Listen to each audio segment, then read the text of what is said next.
बोल रे मन जगत व्यापक श्रीमान श्री सतीय नारायण विद्या रथे बोल प्रेमानंद बार हरि हरि बोल माँ जगत जननी सिंह वाहिनी शारदा देवी विद्या रथे बोल रे मन प्रेमानंद बार हरि हरि बोल मोरागंतुक दर्शक दर्शिका मातृस्थानीय भग्निस्थानीय माँ भौणी मानकर एवं कुना कुनी पिला मानकर श्रीमान श्री सतीय नारायण मनस्कामना पूर्ण करंतु बोल रे मन प्रेमानंद बार हरि हरि बोल हो बोल रे मन हुरी एक बार हरि हरि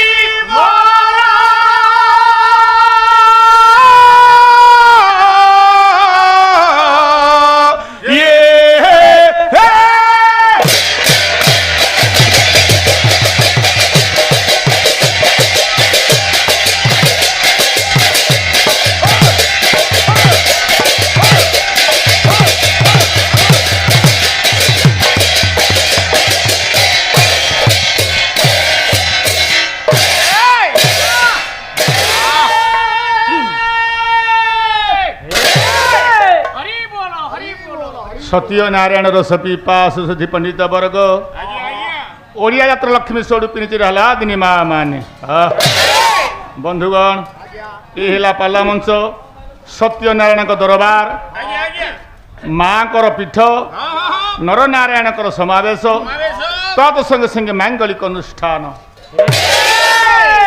बड़ भाई ए मांगलिक अनुष्ठान क्षित्र कलाकार हिसाब से मंच पर विराजमान करिछे आज पालार है द्वितीय रजनी आंभ मान द्वितीय अधिवेशन तृतीय रजनी द्वितीय अधिवेशन बाबूरे गहली चहली करना पाला चली तार आसिक तो पहुँची जाओ कौन करवा पुओ द्वितीय थाकर तो टाइम ना सार तो आसिक पहुँची गला आ बाध्य कथा कौन कहवा हौ गहली चहली करना ठाकुर की विजय कर ठाकुर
बोलो तो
হরি বল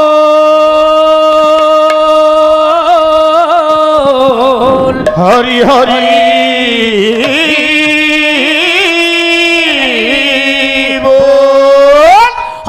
বল হরি বল হরি বল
ঠাকুরানী মা চণ্ডী দেবী মা ভৌতি দেবী মা ভটারকী দেবী মা প্রবলা দেবী মা মঙ্গলা দেবী মা দুর্গা দেবী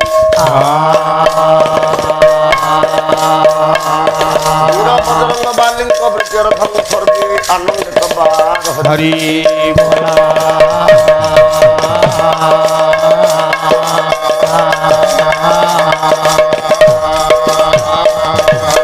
মহাপ্রভু সত্য নারায়ণ স্বামী পবিত্র অনুষ্ঠানর সভাপতি সম্পাদক কোষাধ্যক্ষ কর্মকর্তা ମାନଙ୍କର মঙ্গল বিধান କରିବା সঙ্গে সঙ্গে উপস্থিত ହୋଇଥିବା ପିତୃକଳ୍ପ ପିତୃମଣ୍ଡଳୀ ଗୁରୁକଳ୍ପ ଗୁରୁଜନ ମଣ୍ଡଳୀ ଜଗତ କଳାପ୍ରେମୀ ସାହିତ୍ୟ ଅନୁରାଗୀ ବିଜ୍ଞାନ ପ୍ରେମୀ ବିଜ୍ଞାନ ଅନୁରାଗୀ ଭଗବତ ପ୍ରେମୀ ଶୁଦ୍ଧି ସଦନ ମାନଙ୍କର ମଙ୍ଗଳ ବିଧାନ କରନ୍ତୁ সর্বে আনন্দিত বার হরি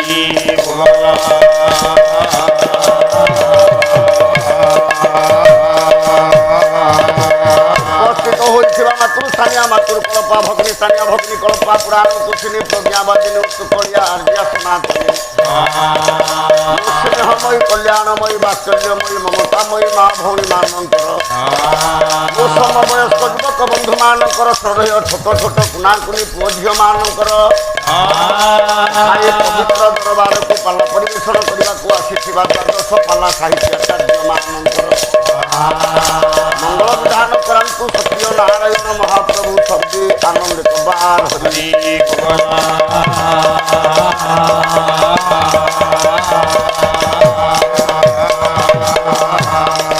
ମହାପ୍ରଭୁ ସତ୍ୟ ନାରାୟଣ ଏ ଅଞ୍ଚଳର ସାମଗ୍ରିକ ଏବଂ ସାମୂହିକ ବିକାଶ କରିବା ସଙ୍ଗେ ସଙ୍ଗେ ସୌର ଭୟ ରୋଗ ଭୟ କାଳ ବିକାଳ ଦୂରୀଭୂତ କରି ଏ ଅଞ୍ଚଳକୁ ସୁଜଳ ସୁଫଳ ଶସ୍ୟ ଶ୍ୟାମଳା କରନ୍ତୁ ଆନନ୍ଦିତ ହରି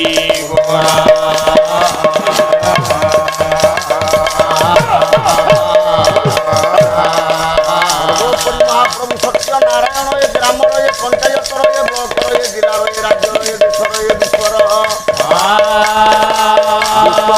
ଜଗତ ପିତା ବ୍ରହ୍ମ ନାରାୟଣ ମଙ୍ଗଳ ବିଧାନ କରନ୍ତୁ ସର୍ବେ ଆନନ୍ଦିତ ବାର ହରି ଭୋଲା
शुभाय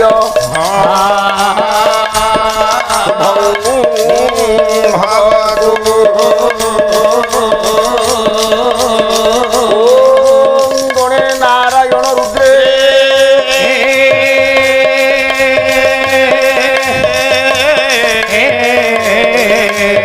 अमृतायनु तथा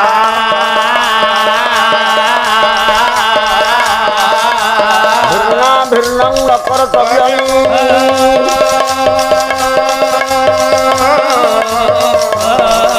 ठाकुर पंचदेव नमस्ते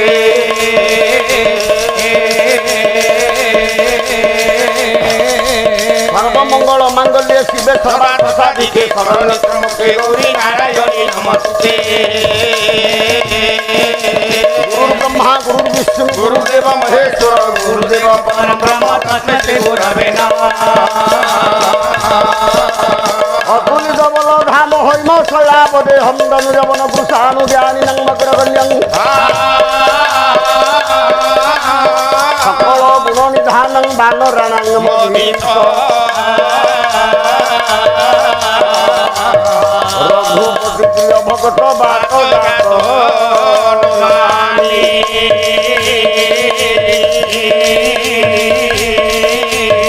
सत्य नारायण देव हे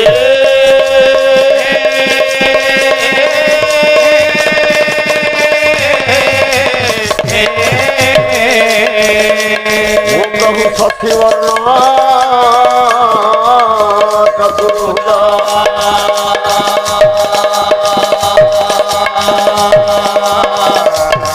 शंख चक्र गदा पद्म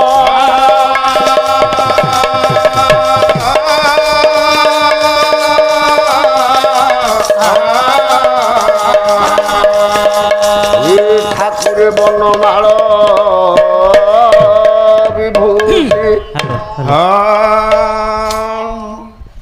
श्रम की आज जाए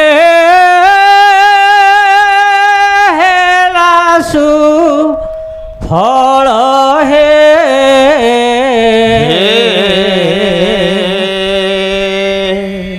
श्याम शिखंड चूड़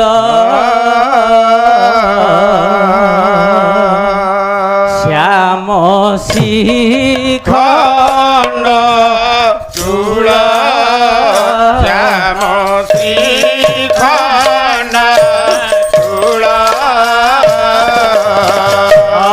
श्रम की आज जाए हेलासु फल हे श्याम श्रीखंड चूड़ श्याम श्रीखंड चूड़ श्रीअंग बेश किंपा ए फरिया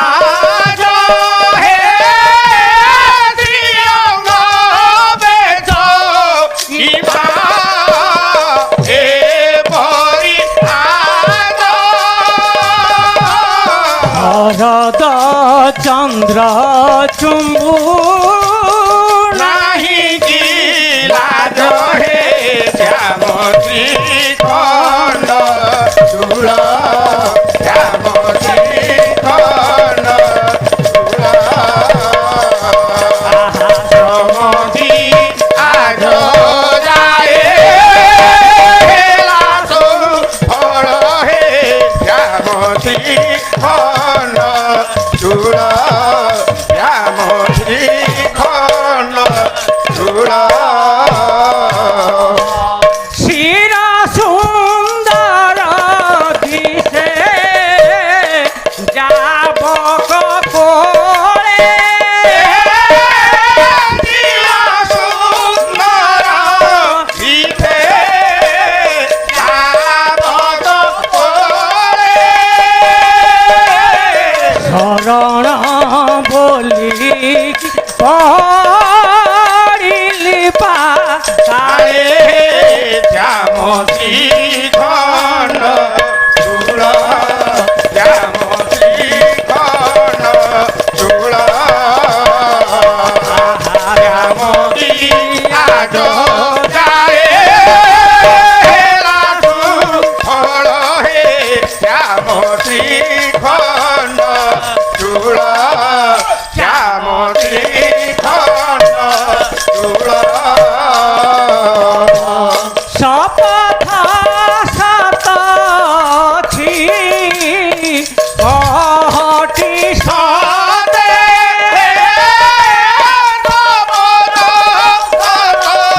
অধি হরি হরে বালু কেশনু পরছিলে গীতে শ্যামশ্রী খণ্ড চূড় শ্যামশ্রী খণ্ড চূড়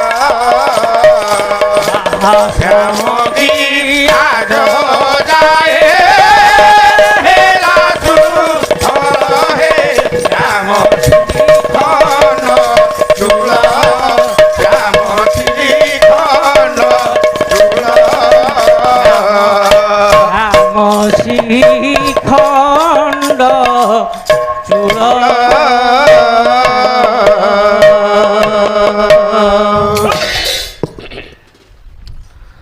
বর্ণানাং মর্থ সংধান রসনাং ছন্দ সামপি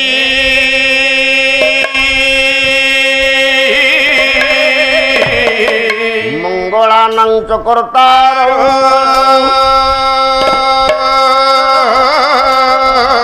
বন্দে বাণী হে বিনায়ক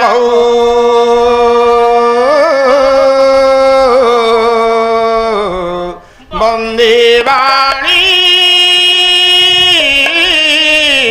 বিনায়ক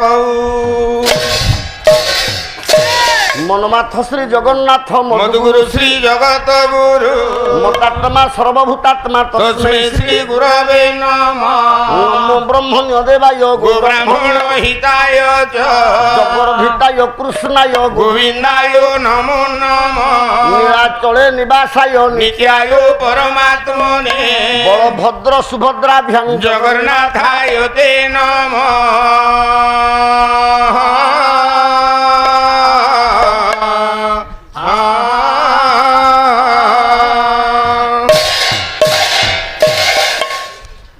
নীলাদ্রৌ শঙ্খ মধ্যে শতদল কমলে রত্ন সিংহাসন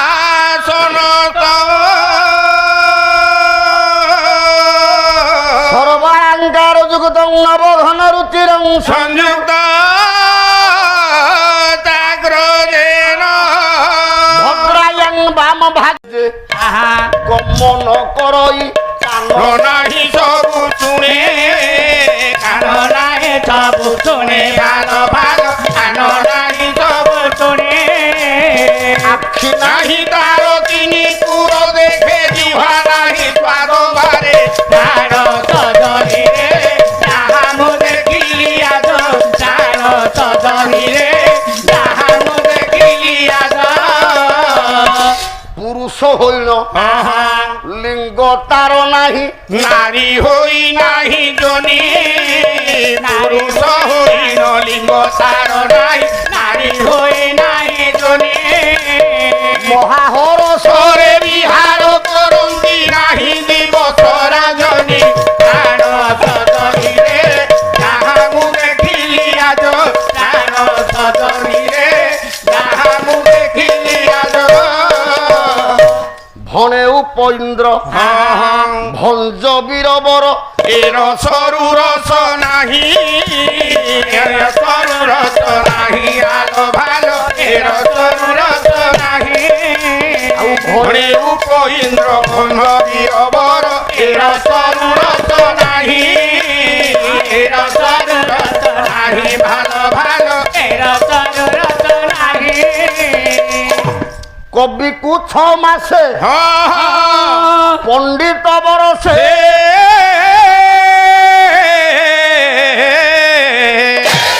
ଏ ମୂର୍ଖତା ବୁଝିବ କାହିଁ ପ୍ରାଣ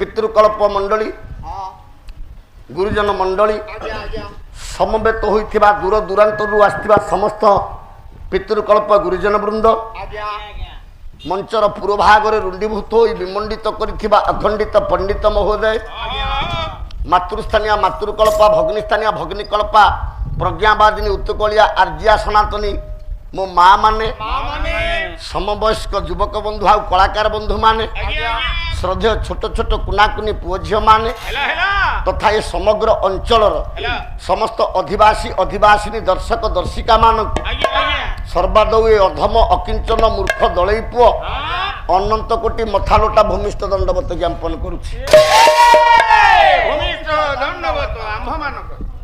ପିଲାମାନେ ବସ ବସ।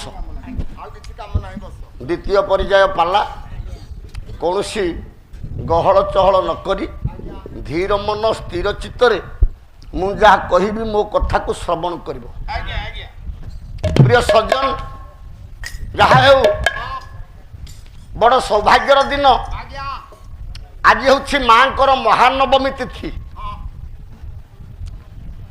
ଏ ପବିତ୍ର ସୁନାଖଳା ବଣିକ ସଂଘ ଆନୁକୂଲ୍ୟରେ ଯେଉଁ ଚତୁର୍ଦିନାତ୍ମକ ବାଦିପାଲା ମହାଯଜ୍ଞ ଅନୁଷ୍ଠିତ ହୋଇଛନ୍ତି, ଆଜି ହେଉଛି ତୃତୀୟ ଜାମିନୀ। ଆମ୍ଭେମାନେ ଦ୍ୱିତୀୟ ସ୍ତବକରେ ପଦାର୍ପଣ କରିଛନ୍ତି।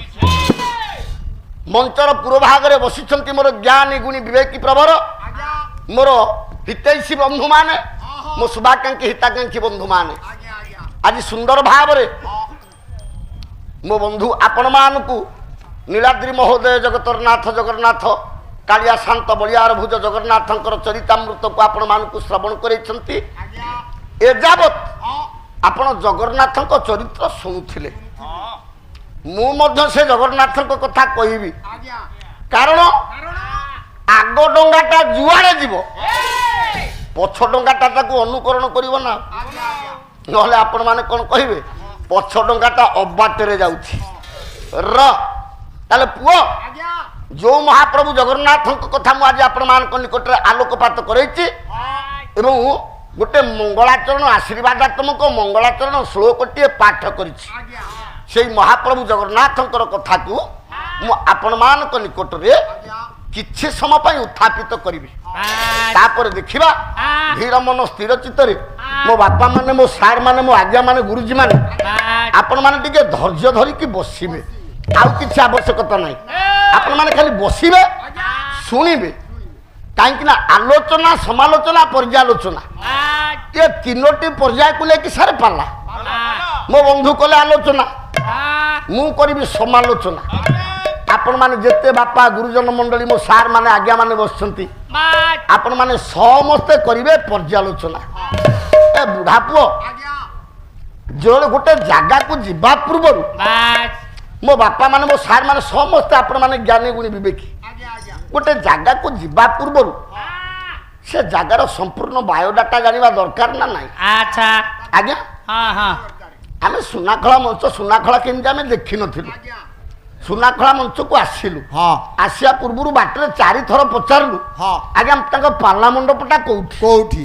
कि नहीं आज्ञा आज्ञा पचारि पचारि ए जगह आसिक आम पहुँचलु जमी निर्दिष्ट लक्ष्य स्थल आम पहुँचलु आज्ञा सेमती जगन्नाथ घर को गले हाँ बा जगन्नाथ क्षेत्र को गले आज्ञा तांको ठिकଣା जानिबानी ठिकणाटा आवश्यक सारे आज्ञा मो बंधु हेले पुरी लोक हाँ मो घर तो कौटी से जानी नांती नहीं खाली आठगड़ आइला दिन तू आठगड़ से कहि आज्ञा नहीं आज्ञा आज्ञा मो घर आठगड़ नुह नहीं बंधु टिके मन रख न लिखिकी रख हाँ मो घरटा हूँ नरसिंहपुर नरसिंहपुर बड़ ये बड़म्बा नरसिंहपुर ब्लॉक मो घर आज्ञा। प्रॉपर नरसिंहपुर टाउन रे मो घर आज्ञा रह नरसिंहपुर दोलवेदी हाँ जगन्नाथ मंदिर पाखे मो घर आज्ञा बाकी तमें अच्छ पुरी जगन्नाथ मंदिर पाखे आज्ञा मु अच्छी नरसिंहपुर जगन्नाथ मंदिर मंदिर निकटरे एतिकी तो फरक आज्ञा ताले एबे कोउटा जगन्नाथ घर आमे देखिबा हाँ नरसिंहपुरटा जगन्नाथ घर आज्ञा ना पुरीटा जगन्नाथ घर गोटे गोटे पॉइंट ऊपर मागे आपण मानकु पाला नै कि जीवी आज्ञा आज्ञा मो बापा माने आपण माने समस्त बसिक श्रवण सरिबे ताले पुओ काली द्वितीय पर्याय मो बंधु कहउथिले कोन र कोन केतटा हाउ जे तीनटा जाय करन तू मारी चारटा जाय करबी आपण माने बसिबे धैर्य सहकारे बसिबे हाँ ताले पुओ आज्ञा मो बंधु काली कहथिले चोपा छड़े देबे हाँ हाँ आपण माने सुनी थिबे जो माने बसी थिबे आज्ञा आज्ञा मु कोन भूल गायकी जाइथिली से कहथिले चोपा चमड़ा छड़े देबे आज्ञा ए बंधु हाँ तम जातिटा कोन तम चमड़ा किए छड़ाए के छड़ाए चमड़ा कंसेई छड़ाए हाँ नले मोची छड़ाए मोची, हाँ, हाँ। तमे कंसेई पिला कि मोची पिला काली द्वितीय ठाकरे आसिले कहिबो हे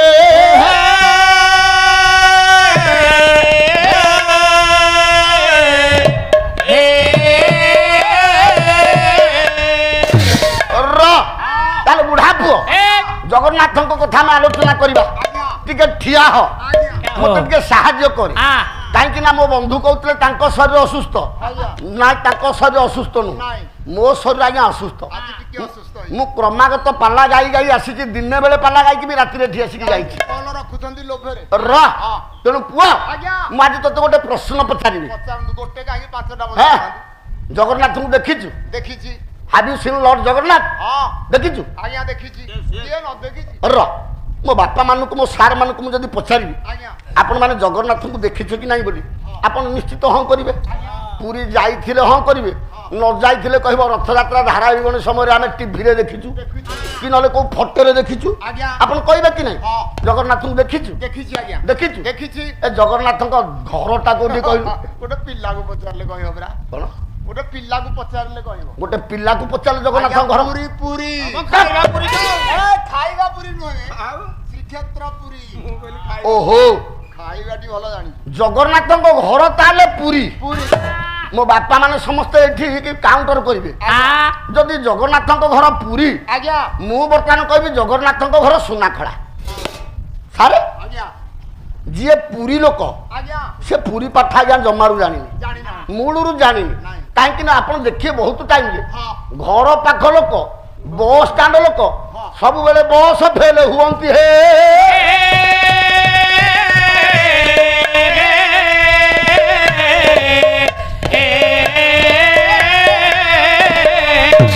आज्ञा बुढ़ा पुओ ताले पुरी रे जगन्नाथ अछंती आज्ञा आम सुनाखड़ा अछंती कि नहीं अछंती आम नरसिंहपुर अछंती कि नहीं आठगड़ अछंती कि नहीं अछंती रेबेना नेवाला अछंती कि नहीं अछंती नयागढ़ रे अछंती र खोरधारे अछंती रहुनु जदि सबुठी जगन्नाथ अछंती जगन्नाथ घरटा पुरी कहीं हबो ये जगन्नाथ घरटा सुनाखड़ा कहीं हबनी रे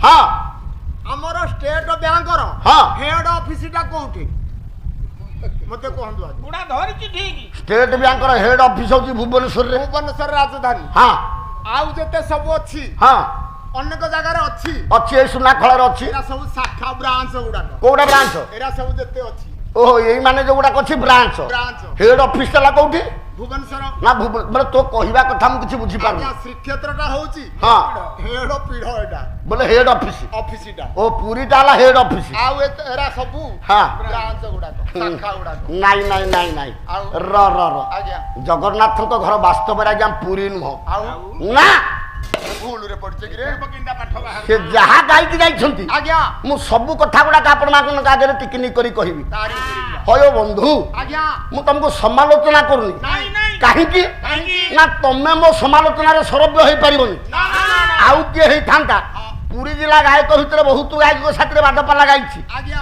ନିରଞ୍ଜନ ବାହିନୀପତିଙ୍କର ମୋର ବହୁତ ବାଦପାଲା ହେଇଛି। ହଁ। ଶିଶିର ପାଢ଼ୀଙ୍କର ମୋର ବହୁତ ବାଦପାଲା ହେଇଛି। ଆଜ୍ଞା। ବହୁତ ହେଇଛି। ହଁ। ଏ ପୁଅ ଆଜ୍ଞା। ଏ ମୋ ବନ୍ଧୁ ହିମାଂଶୁ ବରାଳର ମୋର ବହୁତ ପାଲା ହେଇଛି। ଆଜ୍ଞା। ଗୋପାଳ ଜେନାଙ୍କର ମୋର ବହୁତ ପାଲା ହେଇଛି। ହଁ। ତମ ସାଥିରେ ମାତ୍ର 2-4 ଥର ଦେଖା। ତମ ସାଥିରେ ବେଶୀ ଭେଟ ହେଇନି। କିନ୍ତୁ ତମକୁ ମୁଁ କହିବାକୁ ଚାହୁଁନି ନାଇଁ। କି ତମ ଦେହକୁ ତମେ ନବନି। ଗୋଟିଏ ଶ୍ଲୋକ ପ୍ରଥମେ ବୋଲିଲ ଯେ ଏ ଶ୍ଲୋକଟା ସମ୍ପୂର୍ଣ୍ଣ ଭୁଲ। ଆପଣ ମାନେ ଶୁଣିଥିବେ ଆଜ୍ଞା ଆଜ୍ଞା ଏ ଶ୍ଲୋକର ଲେଖକ ହେଲେ ବ୍ୟାସ। ଗ୍ୟାସ ବହିନା ବହିନା ହେଲା ପଦ୍ମ ପୁରାଣ। ହଁ। ସେ ତ ବହି ନାଁ ଜାଣିନାହାନ୍ତି କି କହିବେନି। ଯୋଉ ଶ୍ଲୋକଟି ଗାଇଲେ ଶ୍ଲୋକଟି କଣ ଶ୍ଲୋକଟିର ପ୍ରକୃତ ହଉଛି ସର୍ବେଶାଂ ଚୈବ ଦେବାନାଂ ରାଜାଶ୍ରୀ ପୁରୁଷୋତ୍ତମ ସର୍ବେଶାଂ ଚୈବ କ୍ଷେତ୍ରାଂ କ୍ଷେତ୍ରଶ୍ରୀ ପୁରୁଷୋତ୍ତମ। ଏଇ ଶ୍ଲୋକଟିକି ବ୍ୟାସ ଲେଖିଛନ୍ତି। ତମେ କଣ ଗାଇଲ ନା ରାଜାଶ୍ରୀ ଚୈବ ଦେବାନାଂ ରାଜାଶ୍ରୀ ପୁରୁଷୋତ୍ତମ। ବସିକି ଶୁଣୁଥିଲି ଆରେ ବହିରେ ଲେଖା ହେଇଛି ରାଜାଶ୍ରୀ ଚୈବ ଦେବାନାଂ।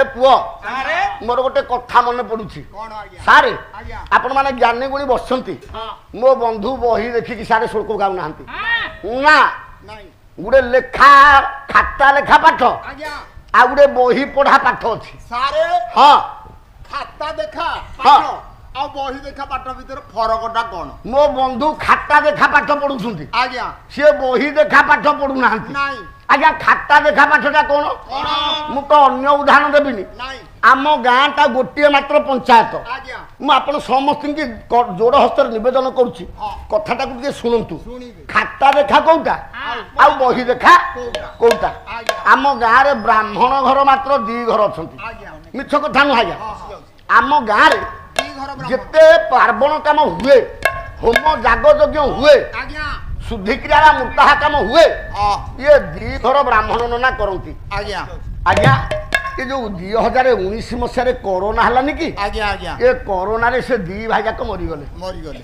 ମିଛ କଥା ନୁହଁ ଆଜ୍ଞା। ହଁ କରୋନା ଯୋଉ ହେଲା ଆଜ୍ଞା ଏ କରୋନାରେ 2 ଭାଇ ଯାକ ମରିଗଲେ ମରିଗଲେ। ହଁ। କିନ୍ତୁ ବଡ ଭାଇର ପୁଅଟି ଅଛି ହଁ ସାନ ଭାଇର ପୁଅ ନାହାନ୍ତି ଇଏ ବଡ ଭାଇର ଯୋଉ ପୁଅଟି ଅଛି ଆଜ୍ଞା ସିଏ ଦିଲ୍ଲୀରେ ଲ ପଢୁଛି। ହଁ କିନ୍ତୁ ପୁଅ ସିନା ଲ ପଢୁଛି ଆଜ୍ଞା ତାର ଏଇ ପୁରୋହିତ କର୍ମକାଣ୍ଡ ଉପରେ ଆଜ୍ଞା ଆଜ୍ଞା କିଛି ଟିକେ ମାତ୍ର ହେଲେ ଜ୍ଞାନ ଜ୍ଞାନ ନାହିଁ ନାହିଁ। ଆଜ୍ଞା। ତେଣୁ ଗାଁ ଯାକ ଲୋକ ବସିକି ବିଚାର କଲେ ହଁ କଣ କରିବା କଣ ନା ନନାଙ୍କ ପୁଅକୁ ଡାକିବା ବାବୁଲି ଭାଇନାକୁ ଆମେ ଡାକିବା। ଆଜ୍ଞା ଦେଖନ୍ତୁ ତାଙ୍କୁ ଦିଲ୍ଲୀରୁ ଆଜ୍ଞା ଡକେଇଲେ। ହଁ କଣ ପାଇଁ ଡକେଇଲେ କଣ ପାଇଁ ଆମ ଗାଁଟା ପୁରୋହିତ ଶୂନ୍ୟ ହେଇଯାଉଛି। ହଁ ନନାଙ୍କ ପୁଅ ଆସିଲେ ଗାଁର ଯେତେ ମନ୍ଦିର ଅଛି ପୂଜା କରିବେ ଗାଁର ଯେତେ ଜାଗଯଜ୍ଞ ହବ ପୂଜା କରିବେ ଆଜ୍ଞା। ଯେତେ ଧର୍ମାନୁଷ୍ଠାନ କାର୍ଯ୍ୟ ହବ ସବୁଥିରେ ଯୋଗଦାନ କରିବେ ନନାଙ୍କ ପୁଅ ଗାଁ ଲୋକ ବସିକି ନନାଙ୍କ ପୁଅକୁ କହିଲେ ଆଜ୍ଞା ନନା ପୁଅ କରପତ୍ର ଯୋଡ଼ିଲେ କହିଲେ ମୋ ବାପା ତ ମୋତେ ଦିଲ୍ଲୀରେ ଲ ପଢଉଥିଲେ ହଁ ମୁଁ ଯଦି ବ୍ରାହ୍ମଣିଆ ପାଠ ଶିଖିଥାନ୍ତି ବୋଲେ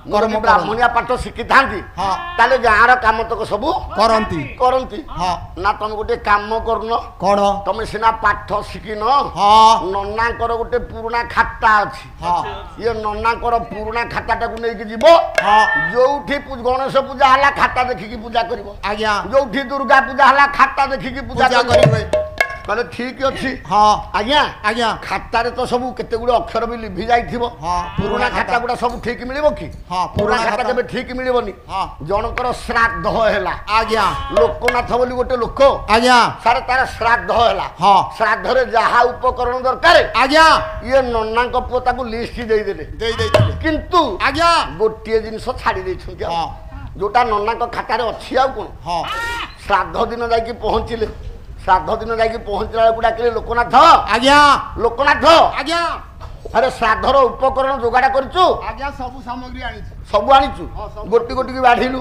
ଗୋଟେ ହଁ ଶ୍ରାଦ୍ଧ ଆୟୋଜନ କଲେ ଆଜ୍ଞା ପିଣ୍ଡ ଦିଆଗଲା ଆଜ୍ଞା ସାରେ ହଁ ପିଣ୍ଡ ଦିଆଗଲା ଦିଆଗଲା ପିଣ୍ଡ ଦେଇ ସାରିଲା ପରେ ପରେ ପିଣ୍ଡ ଉପରେ ବସ୍ତ୍ର ଖଣ୍ଡେ ଦିଅନ୍ତି ଆଜ୍ଞା ନାଇଁ ଆଜ୍ଞା ଆଜ୍ଞା ପିଣ୍ଡ ଉପରେ କଣ ଦିଅନ୍ତି ଯଦି ବସ୍ତ୍ର ନଥିବ ଆଜ୍ଞା ଜୋତା ଖଣ୍ଡେ ବସ୍ତ୍ର ଅଭାବେ ସୂତ୍ରଦାନ ସେଇଟା ବି ନନାଙ୍କ ଖାତାରେ ଲେଖା ହେଇଛି। ଆଜ୍ଞା। ହେଲେ ଦୁର୍ଭାଗ୍ୟ ଏ ଯୋଉ ବସ୍ତ୍ର ଅଭାବେ ସୂତ୍ରଦାନ ଲେଖା ହେବା କଥା ଆଜ୍ଞା। ସେଟା ଆଉ ସୂତ୍ର ଲେଖା ହେଇନି। ନାଇଁ। ଯେ ଦନ୍ତ ତଳୁ ଗାରଟା କଟି ଯାଇଛି ହେ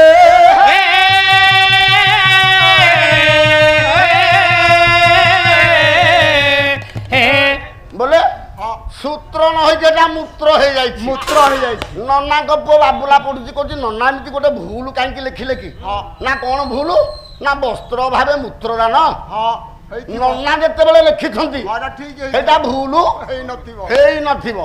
ଡାକିଲେ କହିଲେ ବାବୁଲା ଆଜ୍ଞା ବାବୁଲା ଆଜ୍ଞା ଦେଖିଲୁ ଦାଣ୍ଡ ପଟ ଦୁଆରେ କିଏ ଅଛି? କେହି କୁଆଡେ ନାହାନ୍ତି। କେହି ନାହାନ୍ତି। ନା। ମୁଁ ଇଆଡକୁ ଅନଉଛି ହଁ। ଏ ଯୋଉ ପିଣ୍ଡ ଚାଉଳ ଗୁଡା ପଡିଛି ଆଜ୍ଞା। ତୁ ତା ଉପରେ ଟିକେ ଟିକେ ପରିଶ୍ରା କରିଦିଏ ରେ।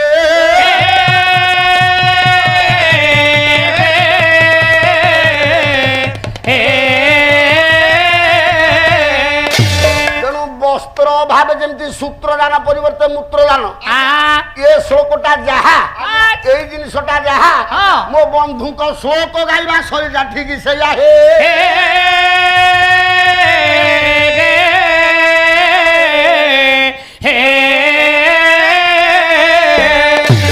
ତାହେଲେ ଜଗନ୍ନାଥଙ୍କ ଘର କୋଉଠି?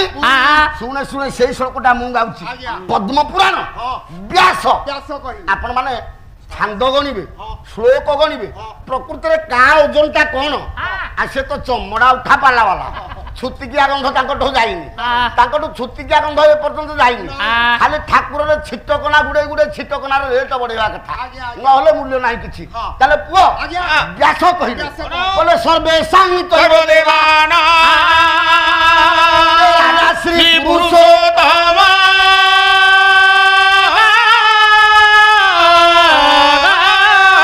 ସର୍ବେ ସାଙ୍ଗିତ ଆଉ କ୍ଷେତ୍ର ଶ୍ରୀ ପୁରୁଷ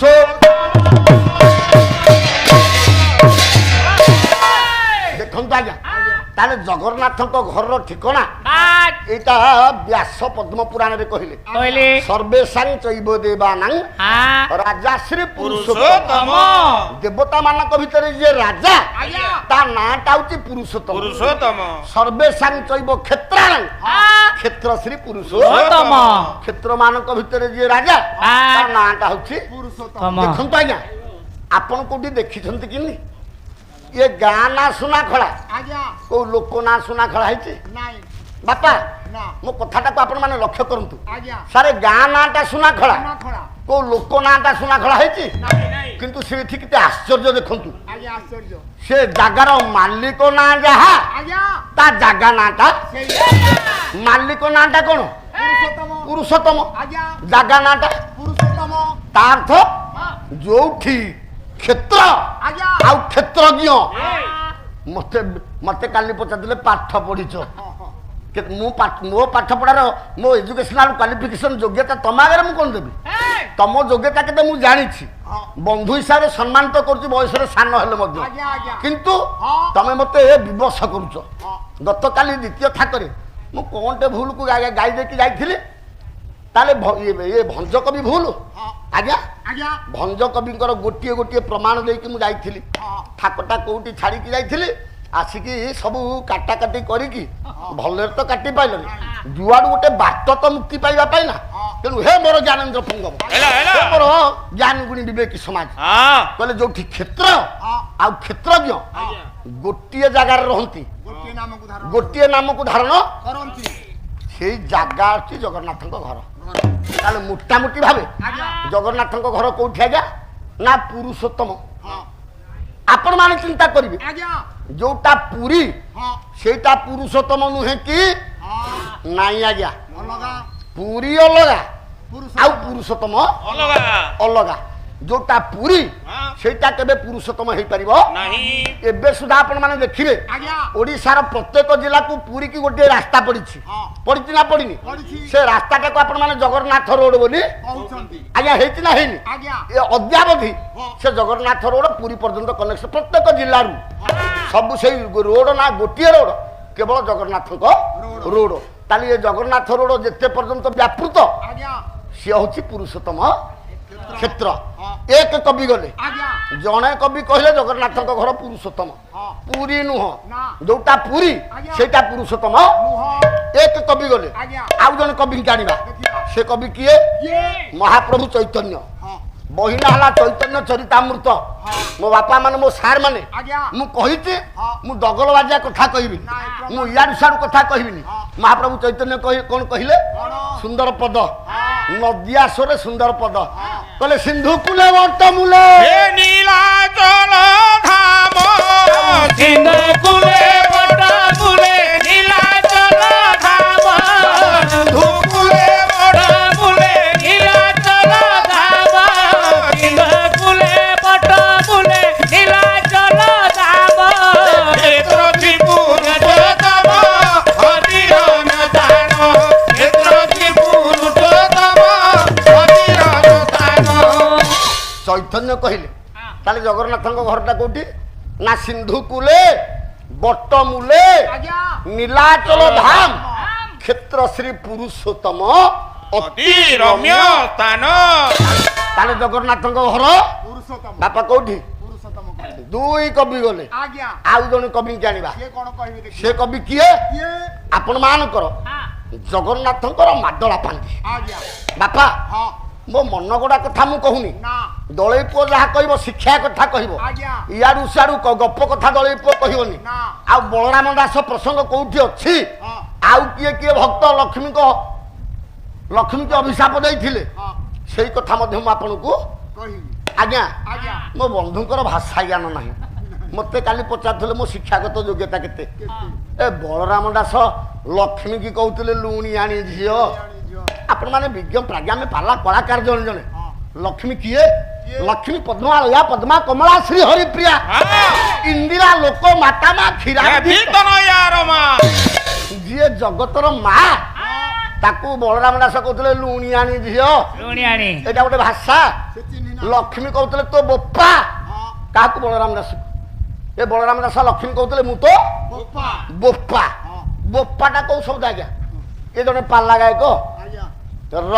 ହଁ ଆହୁରି ବହୁତ କଥା ଅଛି ଆପଣମାନେ ବସିକି ଶୁଣିବେ କେବଳ ହଁ, ହଁ। ତାର ବାପା ଆଜ୍ଞା। ଦୁଇ କବି ଗଲେ 3 ନମ୍ବର କବି ଆସିବେ ଜଗନ୍ନାଥଙ୍କ ଘର ପୁରୁଷୋତ୍ତମ ହଁ 3 ନମ୍ବର କବି ଜଗନ୍ନାଥଙ୍କର ମାଦଳା ପାଣ୍ଡି ଆଜ୍ଞା ସେ କହିଲେ କଣ କହିଲେ ଜଗନ୍ନାଥଙ୍କର ଘରର ଠିକଣା ଖାଲି ଦେବିନି ଆଜ୍ଞା ତାଙ୍କ ଘରର ଲମ୍ବା କେତେ ତାଙ୍କ ଘରର ଦୈର୍ଘ୍ୟ କେତେ ଏ ପ୍ରସ୍ତ କେତେ ହେଲା ପ୍ରତ୍ୟେକ ଘର ଗୁଡାକ କେତେ ସ୍କୋୟାର ଫୁଟ ଅଛି କି ନାହିଁ ଆଜ୍ଞା ତାହେଲେ ଏ ଜଗନ୍ନାଥଙ୍କ ଘରର ଲମ୍ବ କେତେ ହଁ ଦୈର୍ଘ୍ୟ କେତେ ପ୍ରସ୍ତ କେତେ ଆଜ୍ଞା ତାର ଗୋଟେ ହିସାବ ଥିବ କି ନାହିଁ ହିସାବ ଅଛି ତାହେଲେ ଆପଣ ମାନଙ୍କର ମାଦଳା ପାଣ୍ଡି ଆଜ୍ଞା ସୁନ୍ଦର ଭାବରେ ପ୍ରମାଣ କଲେ କଣ ମୁଁ କହିଛି ପରା ସେ ପୁରୀ ଗାୟକ ହଁ। ମନ୍ଦିର ପାଖରୁ ତାଙ୍କ ଘର 12 କିଲୋମିଟର ଆଜ୍ଞା କିନ୍ତୁ ଜଗନ୍ନାଥଙ୍କ ମନ୍ଦିରକୁ ଏଡେ ନାସ୍ତିକ ଜଗନ୍ନାଥ ମନ୍ଦିରକୁ ଦିନ ହେଲେ ସେ ଦେଖିବାକୁ ଯାଇନାହାନ୍ତି ମିଛ କଥା ନୁହେଁ ଆଜ୍ଞା ପାଲା ଗାଉ ଅପ୍ରିୟ ସତ୍ୟ କଥା ର ହଁ। ତାହେଲେ ମୋ କହିବା କଥା ଆଜ୍ଞା ତାହେଲେ ଜଗନ୍ନାଥଙ୍କ ଘରର ଦୈର୍ଘ୍ୟ କେତେ ପ୍ରସ୍ତ କେତେ ଯିବା। ଆଉ ତାଙ୍କ ଘର ନାଁଟା କଣ ହଁ କହିଲେ 10 ଯୋଜନ ବିତୀର୍ଣ୍ଣ ବିସ୍ତୀର୍ଣ୍ଣ 5 ଯୋଜନ ଆୟତନ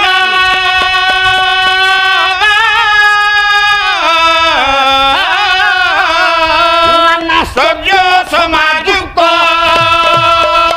କ୍ଷେତ୍ର ଶ୍ରୀ ଶ୍ରୀ ପୁରୁଷୋତ୍ତମ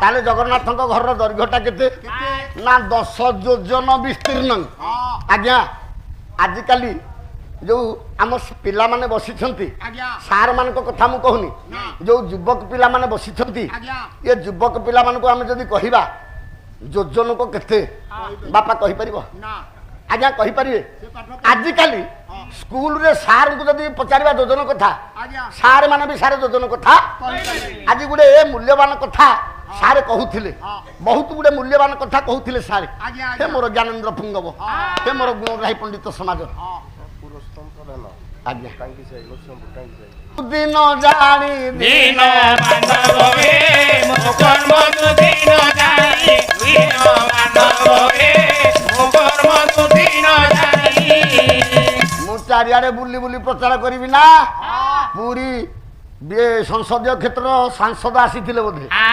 ସମ୍ବିତି ପାତ୍ର ଆସିଥିଲେ ବୋଧେ ନାଇଁ ଆଜ୍ଞା ଆଉ ତାଙ୍କ ଘର ଗୋଟେ ତାଙ୍କୁ ଦେବି ନା ଆପଣ ମତେ ଦେବେ ତେଣୁ ମୁଁ କୃପା ସିନ୍ଧୁ ବୋଲି ଆଶ୍ରା କରିଥିଲି ସେ ପୁଣି ହୋଇଲେ ଲୁଣି ଦିନ ବାନ୍ଧବ ହେ ମୋ କର୍ମରୁ ଦିନ ଜାଣି ଦିନ ବାନ୍ଧବ ହେ ମୋ କର୍ମରୁ ଦିନ ଜାଣି ନହେଲେ ସେ ଏତେ ବଡ କଥା କହିଦେଇକି ମଞ୍ଚ ଉପରେ ଯାଇଥାନ୍ତେ ଟଙ୍କା 500 ଏପଟେ ଲାଗିଛି 50 ଟଙ୍କା ସେପଟେ ଲାଗିଛି ନା କାଲିକି କିଏ କେତେ ପୁରସ୍କାର ପାଉଛି ଜଣା ପଡିବ ତା ଅର୍ଥ ତମେ ଲୋକ ସେଟିଂ କରିକି ଆଣୁଛ ଏଥିରୁ ଜଣା ପଡିଯାଉନି ଆଗୁଆ ତମେ କହିଦେଇକି ମଞ୍ଚ ଉପରେ ଯାଉଛ ତା ଅର୍ଥ କଣ 500 ଟଙ୍କାରେ ତମେ ତମ ଏମପିଙ୍କଠୁ ମେମ୍ବର ଅଫ ପାର୍ଲିଆମେଣ୍ଟ ଯିଏ ଅଛନ୍ତି ଆମର ହଁ ଡୁମୁଡୁମାରେ ଆମକୁ 1000 ଟଙ୍କା ଦେଇଥିଲେ ସେଇ ଅସମ୍ବିତି ସେ କଥା କହନି ଦିଅନ୍ତୁ 500 ନା ମୁଁ ନ ପାଇଲା ଯେ କଣ ଛାଡ଼ିଲେନି ନହେଲେ ଅନୁଷ୍ଠାନ ମତେ ଦବ ପାତରନ୍ତର ଦି ପୁଅକୁ ଡାକିକି ପାତରନ୍ତର କାହିଁକି ଆପଣ କରିବେ ଏ କଥା ହେଇପାରିବନି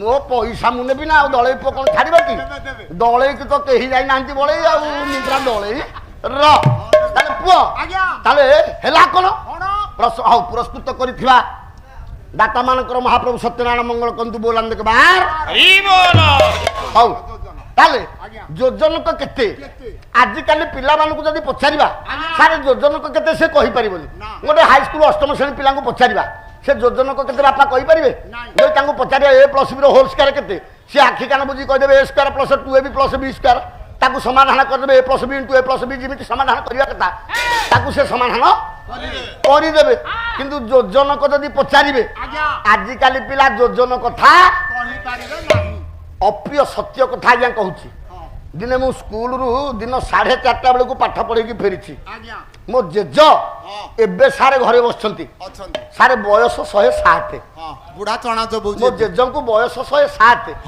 ଆଜ୍ଞା ମିଛ କଥା ନୁହଁ ଅପ୍ରିୟ ସତ କଥା କହୁଛି ମୋ ଜେଜ ମତେ ଡାକିଲେ କହିଲେ ସର୍ତ ମୁଁ କହିଲି ଆଜ୍ଞା ଜେଜ ନା ତୋତେ ଗୋଟେ କଥା ଆଜି ପଚାରିବି ମୁଁ କହିଲି ଜେଜ କଣ ନା ଆମେ ଯେତେବେଳେ ସ୍କୁଲରେ ପଢୁଥିଲୁ ଏବେ ଓଡ଼ିଆରେ ସାହିତ୍ୟ ଗୁଡାକ ପଦ୍ୟ ଆକାରରେ ପଢା ଯାଉଛି ନାଇଁ ଆଜ୍ଞା ସାହିତ୍ୟରେ ପଦ୍ୟ ଗଦ୍ୟ ମିଶିକି ଅଛି କିନ୍ତୁ ଆମେ ଯେତେବେଳେ ଗଣିତ ପଢୁଥିଲୁ ଅଙ୍କ ପଢୁଥିଲୁ ସେତେବେଳେ ଅଙ୍କ ଗୁଡାକ ପଦ୍ୟ ଆକାରରେ ଥିଲା ବୋଲେ ବୁଢା ବାପା ମାନେ ଯୋଉରା ବୟସ୍କ ଲୋକମାନେ ଥିବେ ଅଙ୍କ ଗୁଡାକ ପଦ୍ୟ ଆକାରରେ ଥିଲା ମତେ ଗୋଟେ ଗଣିତ ଟିକେ ବାପା ମୁଁ ବୁଝିପାରୁନି ଗୋଟେ ଅଙ୍କ ଆମ ବେଳର ଗୋଟେ ଅଙ୍କ ଟିକେ ମତେ କହିଦେଲୁ ଆପଣ କେମିତି ବୁଝିବେ ଆପଣ ତ ଇଂଲିଶ ଟିଚର ଏ ରହ ମୋ ପରିଚୟ ଦେନି ରହ ମୁଁ କହିଲି ଜେଜ ଗଣିତଟା ଟିକେ ମୋ ଆଗରେ କହିଲ ମୋ ଜେଜ ମୋ ଆଗରେ ଗଣିତ କହିଲେ ଗଣିତଟା ଶୁଣିକି ମୋ ହୋସ ଉଡ଼ିଗଲା ଗଣିତଟା କଣ ଆଜ୍ଞା କହିଲେ 72 ହାତ ସର୍ପ ଲମ୍ବ ହି ପ୍ରମାଣ ମୋ ବାପା ପଣ୍ଡିତ ବର୍ଗ ସମସ୍ତେ ବସିଛ ପ୍ରଶ୍ନଟା ଆପଣ ଶୁଣିବେ 72 ହାତ ସର୍ପ ଲମ୍ବ ହି ପ୍ରମାଣ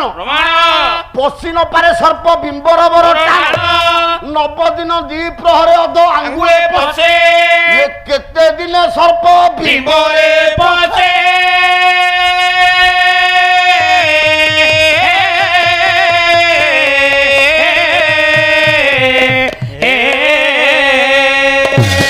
ମୋ ମୁଣ୍ଡା ଆଜ୍ଞା ଅକଲ ଗୁଡୁମ ହେଇଗଲା ବୁଝି ହେଲାନି ମୁଁ କହିଲି ଯେ ଯୋଉ କଥାରେ କୁହ ମତେ ନା ପୁଅରେ ସାପର ଲମ୍ବଟା କେତେ ନା 72 ହାତ ସାପ ଲମ୍ବା ସାପଟା କେତେ ଦିନରେ କେତେ ପଶୁଛି ନା 9 ଦିନ 2 ପ୍ରହରେ ଆଜ୍ଞା ମୁଁ ଯଦି ଏ ପିଲାମାନଙ୍କୁ ପଚାରିବି ଗୋଟେ ବସ ଘଣ୍ଟାକୁ 5 କିଲୋମିଟର ଯାଉଛି କି 20 କିଲୋମିଟର ସେ 5 ଘଣ୍ଟା ପରେ କେତେ କିଲୋମିଟର ଯିବ ଏଇଟା ହିସାବ ବାହାରି ପଡିବ କି ନାଇଁ ଆଜ୍ଞା ଯଦି ସେ ମତେ ପଚାରିବେ 9 ଦିନ 2 ପ୍ରହରେ ଅଧ ଆଙ୍ଗୁଳେ ପଶେ ଆଜ୍ଞା ମୁଁ କଣ ଉତ୍ତର ଦେବି ମୋ ମୁଣ୍ଡ ଅକଲ ଗୁଡୁମ ହେଇଗଲା ଯେହେତୁ ଜଣେ ସାଧାରଣ ଛୋଟିଆ ପାଲା ଗାୟକଟେ ମୁଁ ମୋ ମୁଣ୍ଡ ଗୋଟେ ବୁଦ୍ଧି ଢୁକେଇଲି କହିଲି 9 ଦିନ 2 ପ୍ରହରେ ତାମାନେ ଦିନକୁ କେତେ ପ୍ରହର ଗଣିତର ସୂତ୍ର ଜାଣିଲ ହବ ନା ଆ ଖାଲି ଧାଇବ ପେଟ ଭିତରେ ଆମେ ପାଲା ଗାୟକ ହବୁ ମୋ ବୋପାଲୋ ପାଲା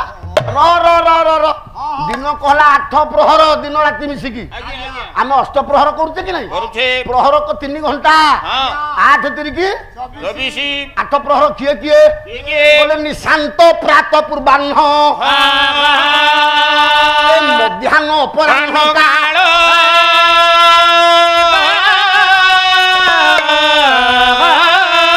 ସାୟଂ ପ୍ରଦୋଷନ କତଞ୍ଚ ଇତ୍ୟସ୍ତ କାଳସ୍ତ